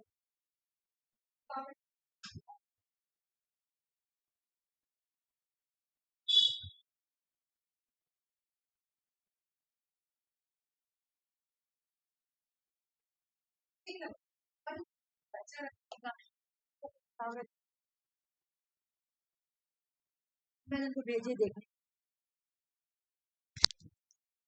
कोई किताब रख के चल गया है विंडो पे, क्या? हाँ देखना, गिर जाएगा तो बेहद मची होगा। ठीक है, समझ में आ गया ना। अब होगा केस स्टडी। केस स्टडी का मतलब क्या होता है? Case study, in depth study, in depth study. A case study is a detailed study of a specific subject such as a person, group, place, event, organization या phenomena। तुम अगर किसी phenomena को समझना चाह रही हो, फेनोमेना मतलब क्या? कोई अभी जैसे कोई इशू है, कोई फेनोमेना चल रहा है, जैसे अभी हम उसमें कल पढ़ाए थे कि फेनोमेना मैंने, अगर पॉलिटिकल फेनोमेना बोलेंगे तो डेमोक्रेसी हो गया है ना। अगर तुम डेमोक्रेसी को समझना चाह रही हो, किसी ऑर्गेनाइजेशन का स्टडी करना चाह रही हो, या किसी इवेंट को स्टडी करना चाह रही हो, किसी प्लेस को स्टडी करना चाह रही हो, किसी ग्रुप को या किसी एक पर्सन को स्टडी करना चाह रही हो, तो इन डेप्थ जाना पड़ेगा, इन डेप्थ स्टडी करना पड़ेगा, ठीक है। इसका फीचर्स क्या है कि ये पार्टिकुलरिस्टिक्स होता है, डिस्क्रिप्टिव होता है, यहाँ पूरा डिस्क्राइब करना पड़ता है, ये इंडक्टिव होता है, ठीक है। और ये क्वालिटेटिव रिसर्च होता है, बस इसका नहीं, इन डेप्थ स्टडी होता है। और ये डेप्थ में जाके डिटेल स्टडी करता है, डिटेल, ये डिटेल स्टडी करता है। केस स्टडी में रिसर्चर जो है डिटेल स्टडी करता है। एथनोग्राफिक रिसर्च, देखो ये वाला पार्ट तो मैं पढ़ा दूंगी, बट इसमें ना थोड़ा टाइप भी है, ठीक है। अच्छा देखो, एथनोग्राफिक रिसर्च किसको बोलते हैं? ये तो एक तरह का क्वालिटेटिव रिसर्च होता है, ठीक है ना। It involve emerging one self in a specific community या ऑर्गेनाइजेशन। जो रिसर्चर होता है ना, वो इमर्ज हो जाएगा, अपने आप को क्या करेगा, एक कोई कम्युनिटी में या ऑर्गेनाइजेशन में अपने आप को ढाल लेगा। मान लो कि कोई रिसर्चर है, वो कोई ट्राइबल ग्रुप को जा रहा है स्टडी करने के लिए, तो उसको उस ट्राइबल ग्रुप का पार्ट बनाना पड़ेगा। जैसे ना तुमको मैं एक स्टोरी बता रही हूँ, रुक जाओ। साउथ का एक मूवी है, ठीक है। तो मूवी में क्या देखा था, यही पे स्टोरी वाला मूवी है। मूवी में क्या दिखाया मैं बता रही हूँ, देखो। मूवी में ना एक लड़की रहती है, एक एक गर्ल है, उसको मिडिल क्लास के फैमिली पे स्टडी करना था, ठीक है। तो वो क्या की मूवी में, वो ना, वो लड़की बहुत अमीर रहती है, बहुत, और वो पीएचडी करती है, तो उसको अपना थीसिस लिखना था, ठीक है। तो मिडिल क्लास के फैमिली पे वो क्या की, एक मिडिल क्लास घर में गई, ठीक है। उस घर में पूरा रहने लगी, बहुत अमीर लड़की थी, बहुत, ठीक है। लेकिन वो मिडिल क्लास के फैमिली में जाके रहने लगी, लेकिन वो उस फैमिली को ये नहीं बताई कि हम बहुत अमीर है। वहां पे वो एक रेंट पे रूम ली, और रूम लेके पूरा उस फैमिली का पार्ट बन गई, पूरा पार्ट बन गई, पूरा पार्ट बन गई। वो क्या की, उन लोगों सब चीज, उन लोगों तौर तरीका सब चीज सीख ली, और वो अपना थेसिस में लिखी। तो वो जो रिसर्च की ना, उसको हम लोग बोलेंगे इथनोग्राफिक रिसर्च। क्यों? क्योंकि वो जाके मिडिल क्लास के फैमिली में पूरा मिल जाती है, उन लोगों का ही तौर तरीका, मेथड सब अपना लेती है। क्यों? ताकि मैं उन लोगों का फीलिंग को समझ पाऊं, ठीक है। मैं उन लोगों का एक्सपीरियंस, हर चीज को समझ पाऊं। उसने क्या किया, अपने आप को पूरा इमर्ज कर लिया उसके अंदर, उस मिडिल क्लास फैमिली में। तो वो जो रिसर्च की थी ना, वो इथनोग्राफिक रिसर्च। इथनोग्राफिक रिसर्च क्या बोलता है, आपको स्पेसिफिक कम्युनिटी का स्टडी करे या कोई ऑर्गेनाइजेशन का स्टडी करे, आपको उसमें जाके इमर्ज होना होगा। एक रिसर्चर क्या करता है, वो भी थोड़े दिन के लिए, देखो यहाँ लिखा हुआ है, a researcher method where the researcher emerge him या herself in a social setting for extended period of time for providing account of a particular culture, society, community। एक रिसर्चर क्या करता है, रिसर्च करने के लिए किसी भी कम्युनिटी या सोसाइटी या कल्चर में जाकर अपने आप को क्या करता है, कुछ पीरियड के लिए, कुछ टाइम के लिए अपने आप को ढाल लेता है, उसमें अपने आप को उसी के अंदर ढाल लेता है, अपने आप को अवसर फील करने लेता है कि मैं भी एक मिडिल क्लास का ही हूँ। तब तो मिडिल क्लास की फैमिली मेरे साथ अच्छे से रह पाएगी। वो जो एक्ट्रेस थी ना, वो इसलिए मिडिल क्लास में जाके रही थी क्योंकि वो फील कर पाए कि हाँ मिडिल, जब उनको मैं नहीं बताऊंगी ना कि मैं मिडिल क्लास की फैमिली से बिलोंग, मतलब मैं अपना आइडेंटिटी नहीं बताऊंगी कि मैं बहुत अमीर घर, बहुत बड़े बाप की बेटी हूँ। मुझे कुछ अपना आइडेंटिटी नहीं बताना, मुझे अपने आप को जो एक्टर रहती है अपने आप को पूरा ढाल लेती है मिडिल क्लास में, और वो लोग भी उनके साथ पूरा दम ढल जाते हैं कि मतलब कि हाँ मेरे टाइप की है ना। अगर जान जाते कि नहीं मेरे टाइप की नहीं, तो ऐसे हो सके उनके साथ ऐसे बिहेव नहीं करते, है ना। तो इस वजह से एथनोग्राफी में समय बोला था कि आपको अपने आप को ढालना पड़ेगा, ठीक ना। फिर एथनोग्राफी मेथड में क्या किया जाता है, इस टाइप के रिसर्च में जो पार्टिसिपेंट की पर्सपेक्टिव होती है ना, उसको इनकरेज किया जाता है। पार्टिसिपेंट के पर्सपेक्टिव को क्या किया जाता है, इनकरेज किया जाता है, ठीक है। एग्जाम में क्वेश्चन आता है कौन से रिसर्च में पार्टिसिपेंट के पर्सपेक्टिव को इनकरेज। मान लो कि देखो यहाँ पे रिसर्चर है, देखो ये रिसर्चर है, ये ट्राइबल ग्रुप से क्या कर रहा है, डेटा ले रहा है, पूछताछ कर रहा है, तो इनको इनकरेज भी करना है, ठीक है। एथनोग्राफिक रिसर्च का ऑरिजिनेट कहाँ, ये कहाँ से आया है, इसका ऑरिजिनेट कहाँ से हुआ है, फील्ड ऑफ एथनोग्राफी। ये एथनोग्राफिक के फील्ड से, सॉरी एंथ्रोपोलॉजी, सॉरी एंथ्रोपोलॉजी, ठीक है ना, एंथ्रोपोलॉजी, फील्ड ऑफ एंथ्रोपोलॉजी के फील्ड से आया हुआ है, ठीक है। अच्छे, बोला कि क्या करना चाहिए रिसर्चर को, देखो वही बार एक ही बात लिखा हुआ है, इमर्ज हो जाना चाहिए सोशल सेटिंग में, ऑब्जर्व करना चाहिए उनके बिहेवियर को, उनके कम्युनिकेशन को, उनके रूटीन को, क्या करते क्या खाते क्या पीते, लिसन कन्वर्सेशन एंड इंटरेक्शन, उन लोगों को सुनना चाहिए कि वो लोग कैसे कन्वर्सेशन कर रहे हैं, वो लोग एक दूसरे के साथ कैसे इंटरेक्ट हो रहे हैं, उन लोगों के साथ ट्रस्ट को बिल्ड करना चाहिए, ठीक है। इससे तब आप जाके उनको डीपर इंसाइट कर पाएंगे, मतलब समझ पाएंगे। यहाँ पे आप किस टाइप का, अच्छा आपको डेटा लेना है तो यहाँ पे कौन सा सैम्पलिंग यूज करेंगे, तो आप अगर स्नोबॉल सैम्पलिंग यूज करेंगे तो ज्यादा बेटर होगा, बता नहीं क्यों।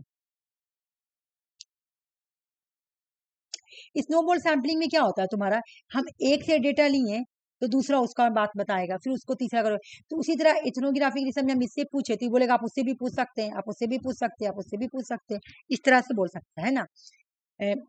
स्नोबॉल सैम्पलिंग मेथड जो है ये बिल्कुल एथनोग्राफिक रिसर्च के लिए बहुत अच्छा है, क्योंकि यहाँ पे पेयर इंटरेक्शन होता है, यहाँ पे एक मिक्स, मतलब यहाँ पे क्या होता है, एक दूसरे को बोलेगा हाँ उसको उसको उसको करके तुमको ये किया जाता है। ये तो तुम्हारा एक क्वेश्चन एग्जाम का, कि पेयर इंटरेक्शन होता है in racially mixed classroom of urban high school में। अर्बन हाई स्कूल में एक रिसर्च हो रहा है, तो वहां पे इथनोग्राफिक रिसर्च मेथड को यूज किया गया था, ठीक है। इथनोग्राफिक में क्या होता है तुम्हारा, कि अपने आप को रिसर्चर को इमर्स करना पड़ता है, क्या करना पड़ता है, इमर्स, ठीक है। और दूसरा इनकरेज करने पड़ते हैं, किसको, पार्टिसिपेंट को। और देखो टैब भी पढ़ना पड़ेगा, क्योंकि टैब एग्जाम में आया हुआ है, कम से कम उसका नाम पढ़ लेंगे, अगर पूरा नहीं पढ़ पाएंगे तो कम से कम नाम पढ़ लेते, ठीक है। एथनोग्राफिक रिसर्च का टैब कौन कौन सी है तुम्हारा, एक हो गया क्लासिकल एथनोग्राफिक, टैब आया हुआ एग्जाम में, ऑटो एथनोग्राफिक रिसर्च। मैं एक बार समझा देती हूँ, देखो this type of ethnographic research involve extend period of observation interaction with a particular community or group. The researcher aim to understand community culture, belief, practice, social structures emerge। जब researcher अपने आप को डाल देगा, ठीक है, अपने आप को इमर्ज कर देगा, वही एथनोग्राफी का डिफिनेशन, जब अपने आप को उस कम्युनिटी के, ठीक है, उस कम्युनिटी के डेली लाइफ में अपने आप को इमर्ज कर लेगा, तब उनके हर चीज को समझ लेगा, उनको अंडरस्टैंड कर लेगा, उस कम्युनिटी के कल्चर को, सब चीज को समझ लेगा, उसको क्लासिकल रिसर्च बोलेंगे। ऑटो ऑटो एथनोग्राफी का मतलब है जब रिसर्चर जो है involve the researcher using their own personal experience to gain insight. जब वो रिसर्च करने गया वो अपने रिसर्च में लिख रहा है कि उस रिसर्च में मुझे क्या पर्सनल गेन मिला, मैं क्या नॉलेज लूँ उस रिसर्च से, उस ट्रैवल ग्रुप से मुझे क्या क्या नॉलेज मिला, ठीक है, क्या क्या नॉलेज मिला। द रिसर्चर में यूज पर्सनल नैरेटिव, वो अपना पर्सनल नैरेटिव में लिख देगा, किसी को बताएगा, या उसे खुद एक्सपीरियंस किया और उसको वो लिख रहा है, ठीक है, खुद पर्सनली एक्सपीरियंस किया जाके, मतलब वो तो इमर्ज हो गया, लेकिन अब उसको अपना क्या कर रहा है, कॉपी में लिख रहा, कहीं डायरी में लिख रहा है, किसी को बता रहा है। तो इस तरह को हम लोग ऑटो एथनोग्राफिक रिसर्च बोलेंगे, ठीक है। ऑन एक्सपीरियंस, जहाँ पे खुद एक्सपीरियंस करके लिख रहा है या किसी को बता रहा है। बोला कि ये जो ऑटो एथनोग्राफी के एग्जाम में क्वेश्चन आया हुआ था कि ऑटो एथनोग्राफी का टाइप कितना होता है, ये अनऑब्जर्वेबल टेल होता है, यहाँ पे कोई स्टोरी को ऑब्जर्व नहीं किया जाता है, कॉन्फेशनल टेल होता है, इम्प्रेशनल टेल होता है, बस ऐसे याद कर लो। पार्टिसिपेटरी एक्शन, ये भी तुम्हारा क्या है, एथनोग्राफी का टाइप है। Participatory action research involve the researcher working collaborative with a member of a particular community group, identify, address social status and affected the community। ये लोग कोई भी काम कर रहा है ना, तो पार्टिसिपेटरी के साथ वो लोग, पार्टिसिपेटरी एक्शन में रिसर्च भी क्या कर रहा है, इन्वॉल्व हो रहा।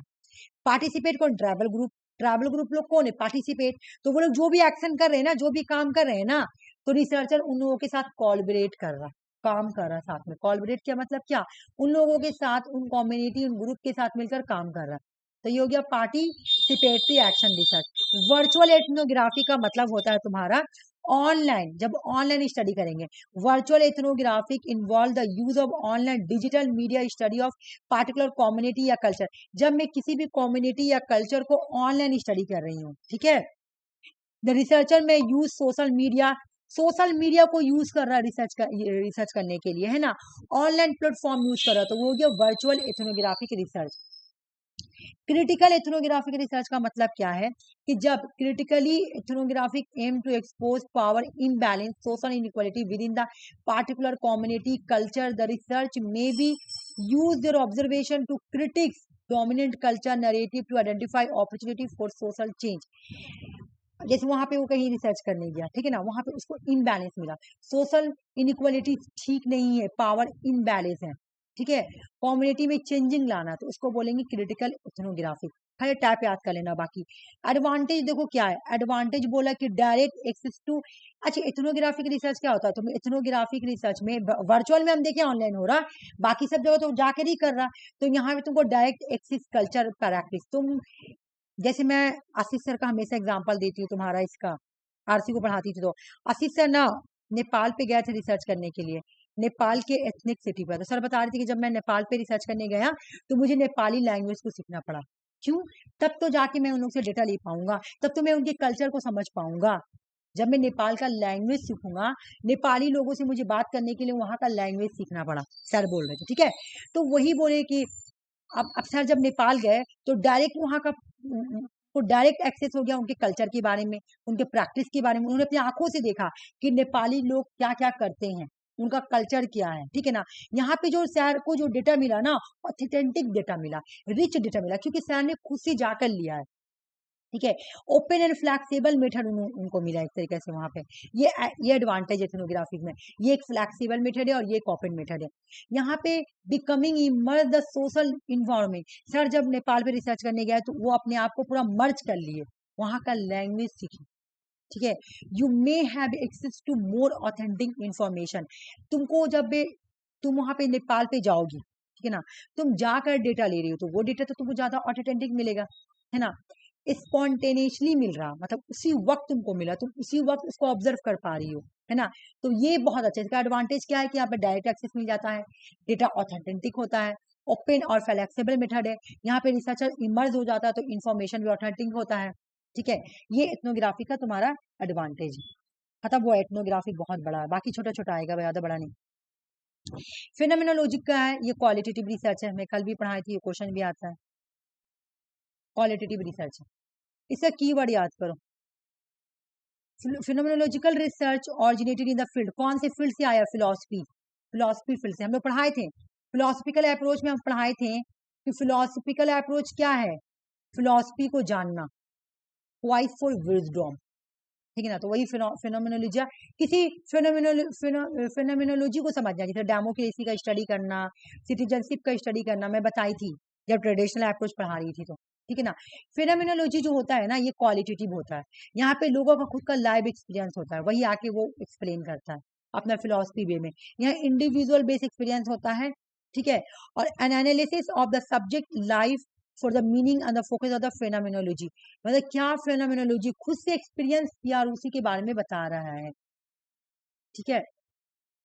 यहाँ पे क्या होता है, तुम जो जो खुद का लाइव एक्सपीरियंस होता है ना लोगों को, वही के बारे में वो बताता है, उसको एक्सप्लेन करता है, ठीक है। ग्राउंडेड थ्योरी एग्जाम में बहुत बार आया हुआ क्वेश्चन, ठीक है।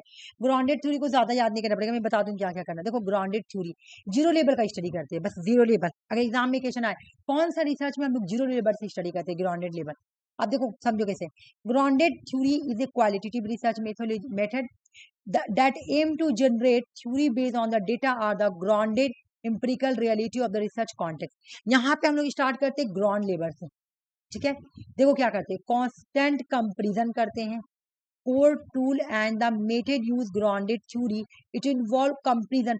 न्यू डेटा को लेते हैं और जो न्यू डेटा जो है उसको लेंगे, और साथ में इमर्जिंग कैटेगरी को लेंगे, कोड को लेंगे, रिसर्च करेंगे, ठीक है। जीरो लेवल से करते हैं। अब एग्जाम में क्वेश्चन आएगा कि कौन से रिसर्च में हम लोग जीरो लेवल से करते हैं, तो ग्राउंडेड। ये इंडक्टिव है, इसका स्टेप आता है एग्जाम में। देखो सबसे पहले क्वेश्चन आता है कि कौन से रिसर्च में हम लोग कोड यूज करते हैं, कोड्स। तो कोड हम लोग ग्राउंडेड में भी यूज करते हैं और भी एक रिसर्च वहां पर यूज करते हैं, ठीक है। तो इसका देखो सबसे पहले ग्राउंडेड थ्योरी करने के लिए क्या है, ग्राउंडेड रिसर्च करने के लिए हम लोग जीरो लेवल से करते हैं, ठीक है। लेकिन इसका स्टेज हम लोग कैसे एनालिसिस करते हैं, सबसे पहले हम लोग स्टेज को सेट करेंगे, फिर कोड लेंगे, फिर कॉन्सेप्ट लेंगे, फिर कैटेगरी बांटेंगे, लास्ट में थ्योरी बन जाती है, ठीक है। तो एग्जाम आता है कि हम लोग यहाँ पे पहला क्या है, ग्राउंडेड थ्योरी में कांस्टेंट कंपैरिजन करते हैं, कांस्टेंट कंपैरिजन करते हैं। कैसे, जो तुम्हारा न्यू डेटा है, जो इमर्जिंग कैटेगरीज है और जो कोड है, इन सबको लेके कंपैरिजन करेंगे, जीरो लेवल से स्टडी करेंगे और स्टेज को इस तरह से बैठाएंगे, पहले स्टेज, फिर कोड, फिर कॉन्सेप्ट, फिर कैटेगरी, फिर थ्योरी। ग्राउंडेड लेवल कंप्लीट हो गया। कॉन्सेप्चुअल रिसर्च का मतलब क्या है, कॉन्सेप्चुअल रिसर्च का मतलब होता है जब हम लोग किसी अब्स्ट्रैक्ट आइडिया या थ्योरी का स्टडी कर रहे हैं। एग्जाम में क्वेश्चन आता है कॉन्सेप्ट, इनमें से कौन सा कॉन्सेप्चुअल रिसर्च है, तुमको कुछ नहीं देखना हो, बस तुम देखोगे अब्स्ट्रैक्ट आइडिया लिखा हुआ, बस आंसर हो गया। Conceptual research doesn't involve conduct any practical experiment। बोला कि conceptual research में कोई जरूरी नहीं कि आप कोई practical experiment करें, यहाँ पे सिर्फ आप abstract concept और idea को समझिए। इसका कीवर्ड क्या है, abstract, abstract concept या idea को समझिए, बस conceptual research हो गया।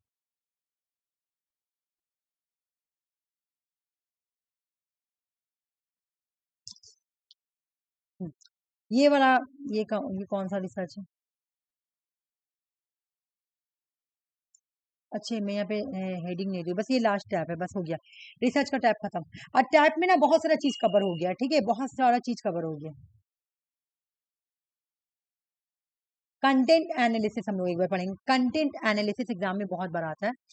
कंटेंट एनालिसिस का मतलब क्या है, देखो content analysis is originated and widely used for analyzing various form of textual या visual content या प्रिंटेड मटेरियल। जब हम लोग कंटेंट एनालिसिस करते हैं ना, तो हम लोग कोई टेक्सचुअल यानी कोई बुक को लेकर, कोई डॉक्यूमेंट्स को लेकर एनालिसिस करेंगे, या कोई विजुअल कंटेंट है उसको लेकर हम लोग क्या करेंगे, उसको एनालाइज करेंगे। तो उसको हम लोग कंटेंट एनालिसिस बोलेंगे, ठीक है। जैसे प्रिंट मटेरियल, जैसे न्यूज़पेपर को लेकर हम लोग क्या करें, एनालाइज कर रहे हैं, कोई रिपोर्ट के लेकर समझ रहे हैं, एनालाइज कर रहे हैं, कोई पॉलिसी डॉक्यूमेंट्स को एनालाइज कर रहे हैं, तो उसको हम लोग कंटेंट एनालिसिस बोलेंगे, ठीक है। कंटेंट एनालिसिस में जो कोडिंग होता है ना, कोडिंग वो हार्ड होता है, या फंडामेंटल चीज, जो भी बोलो, हार्ड बोलो फंडामेंटल बोलो, कंटेंट एनालिसिस का हार्ड क्या है, कोडिंग, ठीक है।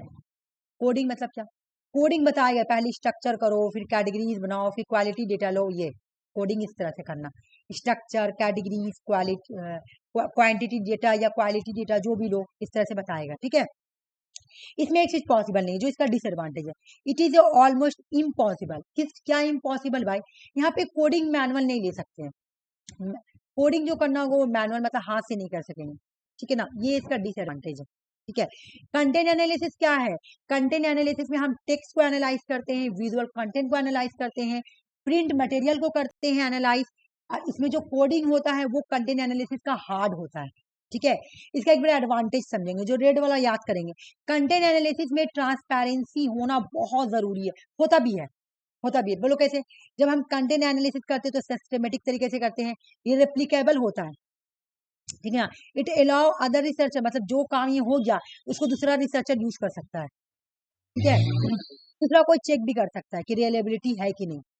अच्छा, रेप्लिकेबल कब चेक करते हैं? जब हम तुम कोई रिसर्च की, अब उस रिसर्च को दूसरा रिसर्च चेक करेगा और बोलेगा कि हाँ ये रिसर्च बिल्कुल रियलेबल है, तो हम क्या बोलेंगे? हाँ ये रिसर्च क्या है? रेप्लिकेबल है, मतलब इसको कोई भी बार बार अप्लाई हो सकता है, ठीक है ना। ये नॉन रिएक्टिव मेथड है। It involve analysis existing content, मतलब ये टेक्स्ट मीडिया इन सब चीजों, ये कोई एक्टिव मेथड नहीं है, नॉन रिएक्टिव मेथड है, ठीक है। बस ऐसे याद करो। ये फ्लेक्सिबल मेथड है, क्यों? अगर तुमको क्वांटिटिव डेटा यूज करना है तो क्वांटिटी, मतलब तुम इसको क्वांट भी कर सकती हो, इसमें वर्ड भी यूज कर सकती हो, थीम भी, क्वालिटेटिव डेटा भी यूज कर सकती हो, ठीक है ना। मतलब यहाँ पे बोला कि तुम फ्रीक्वेंसी भी यूज कर सकती हो, कॉन्ट भी कर सकती हो, थीम भी यूज कर सकती हो, तुम क्वालिटेटिव मेथड भी यूज करती हो, क्योंकि ये एक फ्लेक्सिबल मेथड है। चाहे तुम क्वालिटेटिव भी यूज करो, चाहे क्वांटिटिव यूज करो, जो भी यूज करो। यहाँ पे तुम क्वालिटेटिव यूज करोगी तो इंटरप्रेट मीनिंग का इंटरप्रेट भी कर लोगी। लेकिन इसका डिसएडवांटेज क्या है भाई? कि इसमें हम लोग क्या नहीं करते हैं, it is almost impossible to devise coding manual, हम कोडिंग को मैनुअली नहीं कर सकते हैं, ठीक है।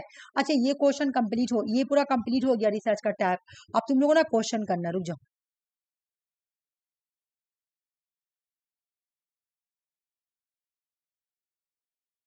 हाँ, ये क्वेश्चन टैब से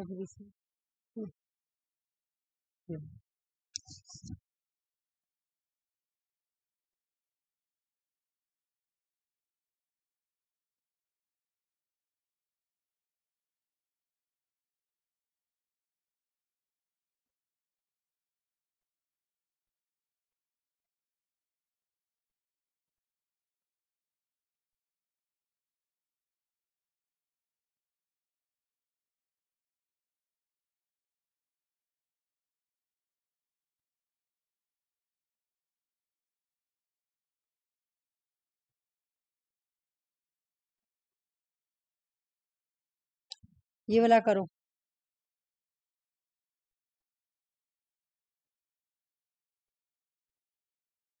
ऑप्शन नंबर 3। ऑप्शन नंबर 3, तुम लोग बताओ। अच्छा, ठीक है। एथनोग्राफी का भी हम बताए थे ना कि एथनोग्राफी कहाँ से आया था। अच्छा, ठीक है। एथनोग्राफिक रिसर्च एंथ्रोपोलॉजी से अभी बताए हैं हम, और फेनोमेनोलॉजी फिलोसफी अभी तो पढ़ाए सुषमा, ये तो ए से 4 हो जाए, ठीक है। फेनोमेनोलॉजी कहाँ से आया? फिलोसफी से। और एथनोग्राफी कहाँ से आया? एंथ्रोपोलॉजी से।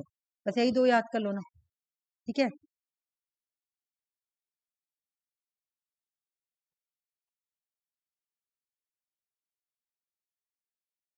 चलो ये बताओ, क्वेश्चन अच्छे से पढ़ना, जैसे जैसे क्वेश्चन मिले ना मैं लाते जा रही हूँ, टैब भी क्वेश्चन लाऊंगी, ऐसा बात मत सोचने की नहीं लाऊंगी।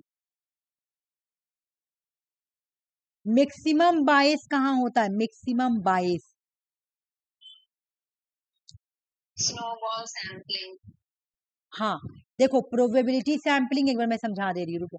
प्रोबेबिलिटी सैम्पलिंग और नॉन प्रोबेबिलिटी सैम्पलिंग होता है, ठीक है।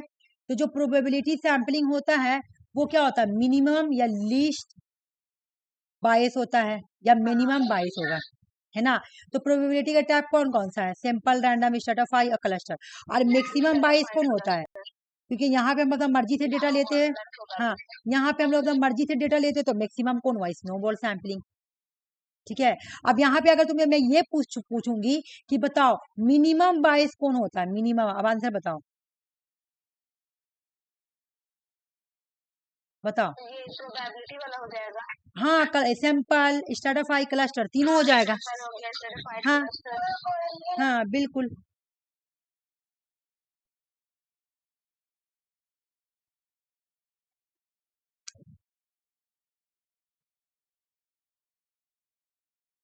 मैं सोची कि इंटरनल वैलिडिटी पढ़ा दूं उसके बाद ही क्वेश्चन ना हो, लेकिन मैं बोली चलो डायकोटोमी का मतलब भी तो समझाई थी ना मैं, और इंडिपेंडेंट का मतलब क्या होगा, डिपेंडेंट का मतलब क्या होगा, देखो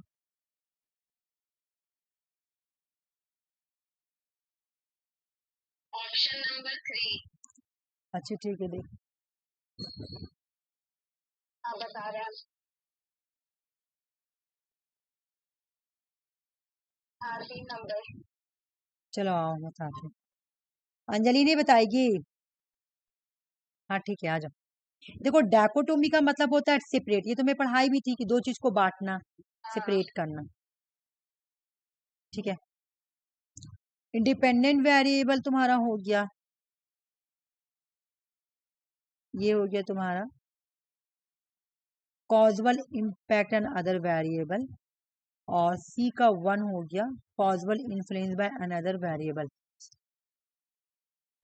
और डी का 2 हो गया तुम्हारा। ये थोड़ा क्वेश्चन घुमा के पूछा, ये भी बात है, लेकिन फिर भी तुम लोग ये लोग करना, ठीक है, प्रैक्टिस करना तुम लोग।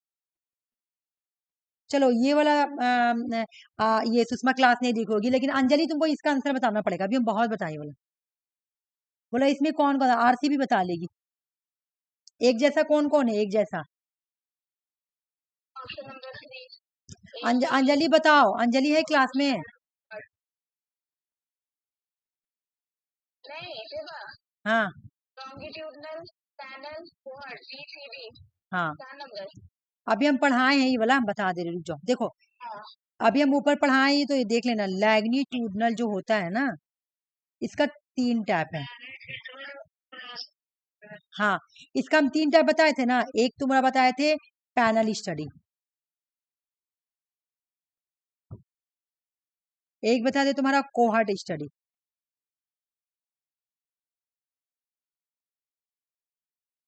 और एक और क्या बताए थे बताओ? ट्रेन, बिल्कुल हाँ। सबका फीचर भी है, इसका जो ओवर टाइम पीरियड वही है लैग्नीट्यूडल वाला, इसका कॉमन शेयर, कॉमन कैरेक्टरिस्टिक्स होगा, लेकिन ओवर टाइम पीरियड इसका क्या है, ओपिनियन, ओपिनियन पॉल है ना, तुम्हारा जो तुम्हारा पॉल वगैरह होता है ना, ओपिनियन पॉल वगैरह, वो उस टाइप का।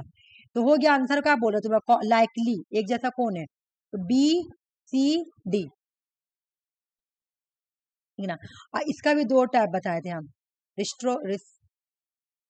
रिट्रोस्पेक्टिव और एक प्रोस्टोपैक्टिव करके, ऐसे करके बताएं, देख लेना तुम लोग जाके, कल देख लेना। हाँ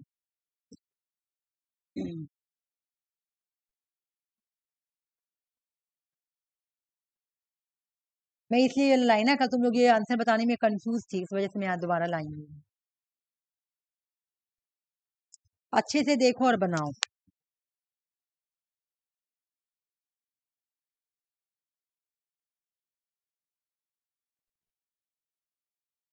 नॉमिनल में ऑप्शन नंबर 3, चलो मैं तुम्हारा 3 नंबर। अंजलि बताओ नॉमिनल में क्या आएगा? हाँ बिल्कुल, कास्ट। ऑर्डिनल में आर्मी वाला, क्लासिफिकेशन करते हैं। बिल्कुल।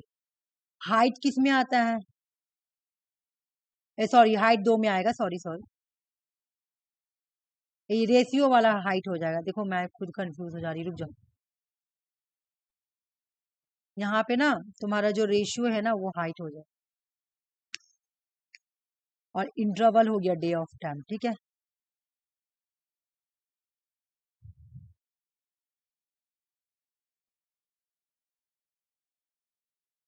ये वाला रुक जाओ, ये वाला करवाएंगे, पहले तुम लोग क्वेश्चन कर लो, उसके बाद ये मैं अगर टाइम रहा तो दूंगा।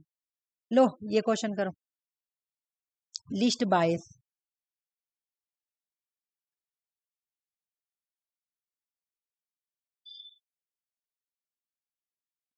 Simple random sampling 2 number. Simple कैसे? हाँ ठीक है 2 नंबर, हाँ सही सही सही बोली, हाँ बिल्कुल सही बोली। हाँ प्रोबेबिलिटी क्या होता है, प्रोबेबिलिटी जो होता है वो लिस्ट बायस्ड होता है ना। अभी हम लोग ऐसा क्वेश्चन भी सॉल्व करें। और जो मैक्सिमम बायस होता है, क्योंकि वहां पे हम लोग डाटा अपना से यूज कर सकते हैं, वो होता है नॉन प्रोबेबिलिटी। अब इनका जो भी टाइप आएगा लगा देंगे, ठीक है।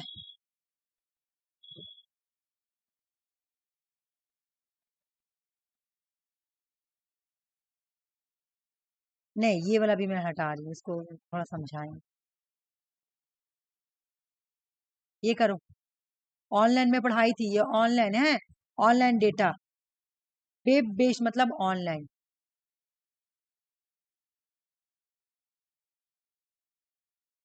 ऑनलाइन ऑनलाइन डेटा लेने से क्या होता है, ये पूछ रहा।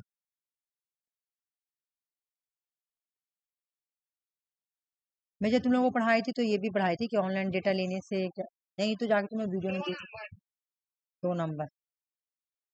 ठीक है, चलो मैं देख, इन लोगों को बताने तो फिर मैं देखती हूँ।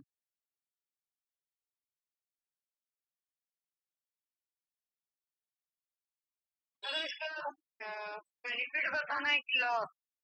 नहीं नहीं, बेनिफिट बताना है कौन, करेक्ट बताओ, करेक्ट करेक्ट। ऑनलाइन डेटा में हम लोग क्या क्या करते हैं, ये बात बोल रहा। Option number 3। चलो ठीक है, अंजलि सही बताई, क्योंकि हम लोग कभी लैब में थोड़ी जाके करेंगे। क्योंकि डेटा कलेक्शन ऑकर द, लग रहा था। देखो ऑटोमेटिकली डाटा मिल जाता है। सबसे पहली बात कि यहाँ पे तुम्हारा क्या होता है कि डेटा मिल जाता है, ऑटोमेटिक मिल जाता है, तुम्हारा डेटा मिल जाता है, और ये बहुत ही कन्वीनियंस होता है। फिजिकल मोड टाइम लिख दिया है इसीलिए। नहीं नहीं, out of the reach of the physical, यहाँ पे नहीं, क्वेश्चन पढ़ो। It can be conduct the participant who would have been out, मतलब ये फिजिकल मूड से बाहर रहता है रिसर्चर का, ये बात बोल रहा। Out of the reach of the research in the physical mood, researcher का। गलत है, मोड टाइम दिया था। हाँ, यहाँ पे ऑड बोल रहा ना कि ऑड कर दिया कि बिल्कुल देखो, ऑनलाइन में फिजिकल कहाँ जाता है, वो फिजिकली थोड़ी वो प्रेजेंट होता है। यहाँ बोला कि रिसर्चर जब पार्टिसिपेंट से कंडक्ट करता है ना, तो आउट ऑफ रीच रहता है, मतलब उससे दूर रहता है, फिजिकल मोड से दूर रहता है रिसर्चर, बिल्कुल ऑनलाइन में तो दूर रहता है। अभी हम तुम लोग से क्या है, out of the physical mood से दूर है ना, ये भी मैं अभी नहीं दे रही हूँ। हाँ बिल्कुल यही बात बोला, ठीक है, ये भी मैं अभी नहीं दे रही हूँ, करवाऊंगी, पहले क्वेश्चन करवा लेती हूँ उसके बाद। ये वाला एक बार करो, फिर ऐसा क्वेश्चन अब नहीं लाऊंगी, हो जाएगा फिर, यानी तुम लोगों को समझ में आ गया, ये बात मैं सोच लूंगी यार क्या। कितना नंबर? 2 नंबर हो। ठीक है, ऑप्शन नंबर 2।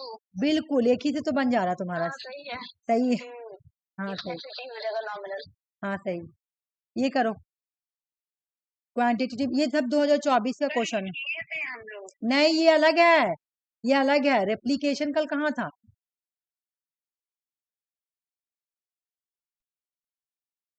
मैं एयर वाइज, मैं डेट वाइज ला रही हूँ, ये तुम्हारा, मैं ऊपर से ला रही हूँ ना, ऊपर से पूरा डेट लाते लाते लाते नीचे का डेट में आ रही हूँ। इसका ऑप्शन नंबर 1। 1 क्या है, एबीसी कैसे, वही ला तो तुम लोग फंसे। कॉन्टेक्स्ट कहाँ होता है तुम्हारा, क्वालिटेटिव में होता है, कॉन्टेक्स्ट को समझना, ये तो क्वालिटेटिव रिसर्च में होता है ना। पॉजिबिलिटी, मेजरमेंट, रेप्लीकेशन, ये सब तुम्हारा कल, ये चार्ट है, तुम लोग देखना जाके, चार्ट तो मैं उस दिन पढ़ाई हूँ कि रेप्लीकेशन, पॉजिबिलिटी, मेजरमेंट क्वांटिटेटिव रिसर्च में होता है। तो तुम्हारा आंसर बना ए बी डी। हाँ, क्वांटिटेटिव रिसर्च में होता है। कॉन्टेक्स्ट को हम लोग है ना, कॉन्टेक्स्ट, कॉन्टेक्स्ट मतलब कॉन्टेक्स्ट को हम लोग समझते हैं, है ना, किसमें समझते हैं, क्वालिटेटिव में समझते हैं, ठीक है।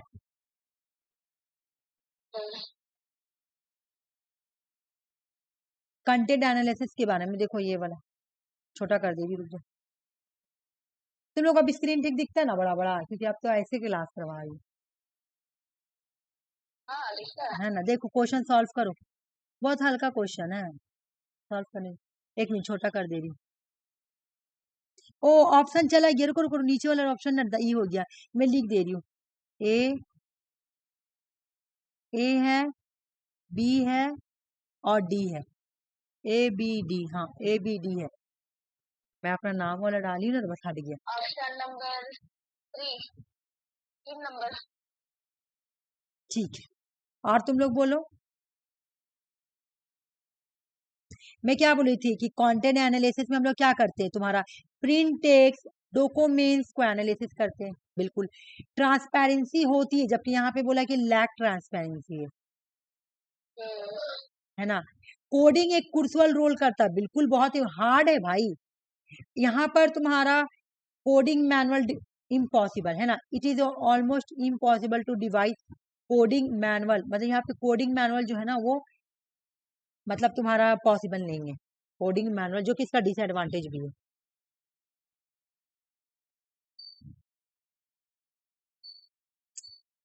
ये क्वेश्चन करो,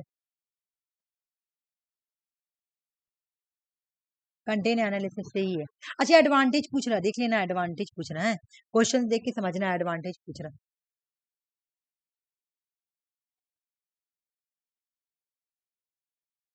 ऑप्शन नंबर 1 एक नंबर बिल्कुल, ट्रांसपेरेंटी रिसर्च है, नॉन है और फ्लेक्सिबल है। ये तो इसका डिसएडवांटेज है, यहाँ पे एडवांटेज मांग रहा है ना।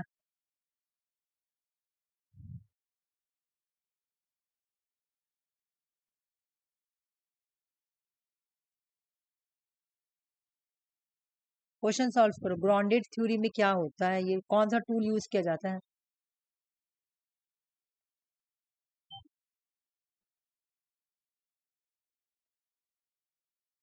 ऑप्शन नंबर 1 कांस्टेंट कंपैरिजन करते हैं कोड को लेकर, न्यू को, कैटेगरीज को, सबको लेके हम लोग क्या करते हैं, हाँ, जीरो लेवल से करते हैं।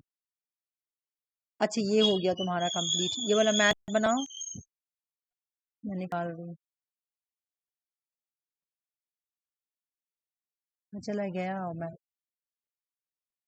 तुम लोग ना ये मैथ तो कॉपी रख लो, लेकिन बना के लेकर आना है।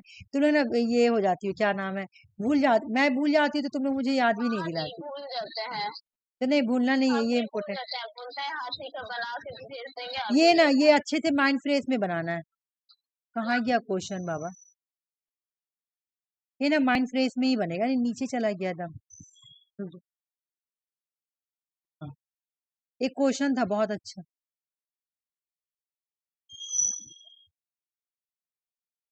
अब मैं रिसर्च का टैब से भी क्वेश्चन लेकर आऊंगी, रुको एक मिनट। ये सब एयर वाइज आते जा, मतलब टाइम होता है ना, इतने तारीख को इतनी तारीख को, तो वही सब क्वेश्चन आते गया, मैं लाते गई। कहाँ गया बाबा था, जब क्वेश्चन चला गया नीचे, ये नहीं, ये तो मतलब बन जाएगा इजी, तुम लोगों को मैं दूसरा क्वेश्चन दे रही हूँ, वो भी दूंगी और वो वाला भी दूंगी। अरे ये तो है, ये वाला आंसर देख ली ना तुम लोग, तो मेथड ला के दिखाना, फार्मूला लिख लो, ये स्क्रीनशॉट लो, फार्मूला देखो लिखा हुआ है, और मैं आंसर नहीं देखना चाहूंगी, मैं देखना चाहूंगी तुम्हारा मेथड कैसे बना, क्योंकि तुम लोग देख चुकी हो। क्या बोला नहीं है, पियर्सन का कोरिलेशन कोएफिशिएंट, इंक्रीजिंग ऑर्डर। अच्छा अब आ जाओ तुम लोग वहां पे, ये वाला हो गया स्क्रीनशॉट, स्क्रीनशॉट हो गया ना, अब आ जाओ। ये क्वेश्चन तुम लोग नहीं बनाई हो, सच पूछो तो मैं बोल रही हूँ, क्योंकि यहाँ पे डिस्क्रीजिंग मैं बेकार बताई। अभी जो था ऊपर कहाँ गया, ये वाला, नहीं नहीं ये नहीं, वहां पे डिस्क्रीजिंग मांग रहा था, ये बनाए थे कल, ये तो कल बनाई थी, नहीं नहीं अभी एक क्वेश्चन और वहां पे डिस्क्रीजिंग मांग रहा था, और थोड़ा वो तो डिफरेंट टाइप का दिया अभी था, फॉर्मूला वही यूज होगा। एक मिनट को थोड़ा सा मुझे ढूंढने दो, ये है, हाँ ये वाला, देखो क्या मांग रहा है, डिस्क्रीजिंग ऑर्डर, यहाँ पे देखो क्या दिया हुआ है, पहले ये दिया, क्वेश्चन क्या होता है, स्टैंडर्ड डिविएशन और ये सिग्मा, और स्टैंडर्ड डिविएशन और इनटू 100 ऐसे करके बनता है। तो हमेशा जब भी हम लोग बनाए तो तुम्हारा स्टैंडर्ड डिविएशन इधर होता है और सिग्मा इधर होता है, लेकिन इधर क्या किया है, सिग्मा इधर दिया और स्टैंडर्ड डिविएशन इधर दिया हुआ, और क्वेश्चन ऊपर नीचे हो गया, यहाँ पे डबल क्वेश्चन आ गया। अच्छा कोई बात नहीं,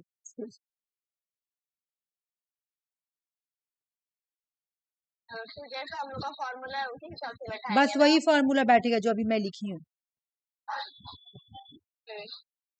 जो फार्मूला लिखी हूँ ना, सिर्फ में व्हाइट नहीं दिया हुआ, जो लिखी हूँ ना बस वही लगेगा और कुछ नहीं। हाँ यही फॉर्मूला से बनाना है, लिख लो, इसको भी ले लो कॉपी में, इसको डिलीट कर दो ये, अब बना के लेकर आना, ठीक है। ये मैथ इसलिए दे रही हूँ, घर में इत्मीनान से बैठ के बनाना, फॉर्मूला लिख दे रही हूँ मैं, फॉर्मूला लिखने का जरूरत था नहीं, क्योंकि तुम लोगों को तो फॉर्मूला अब याद हो जाना चाहिए।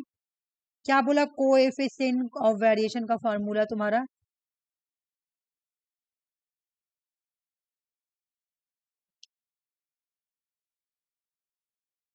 ठीक है, तो बस आज का क्लास यहीं तक रह रहा है, बाकी तुम लोग वीडियो देख लेना, ठीक है? जो तुम लोग को छूट गया जाके तुम लोग देख लेना, हाँ ठीक है? अगर कुछ पूछना तो पूछो, तो मैं क्लास ऑफ कर दूंगी। ऐसे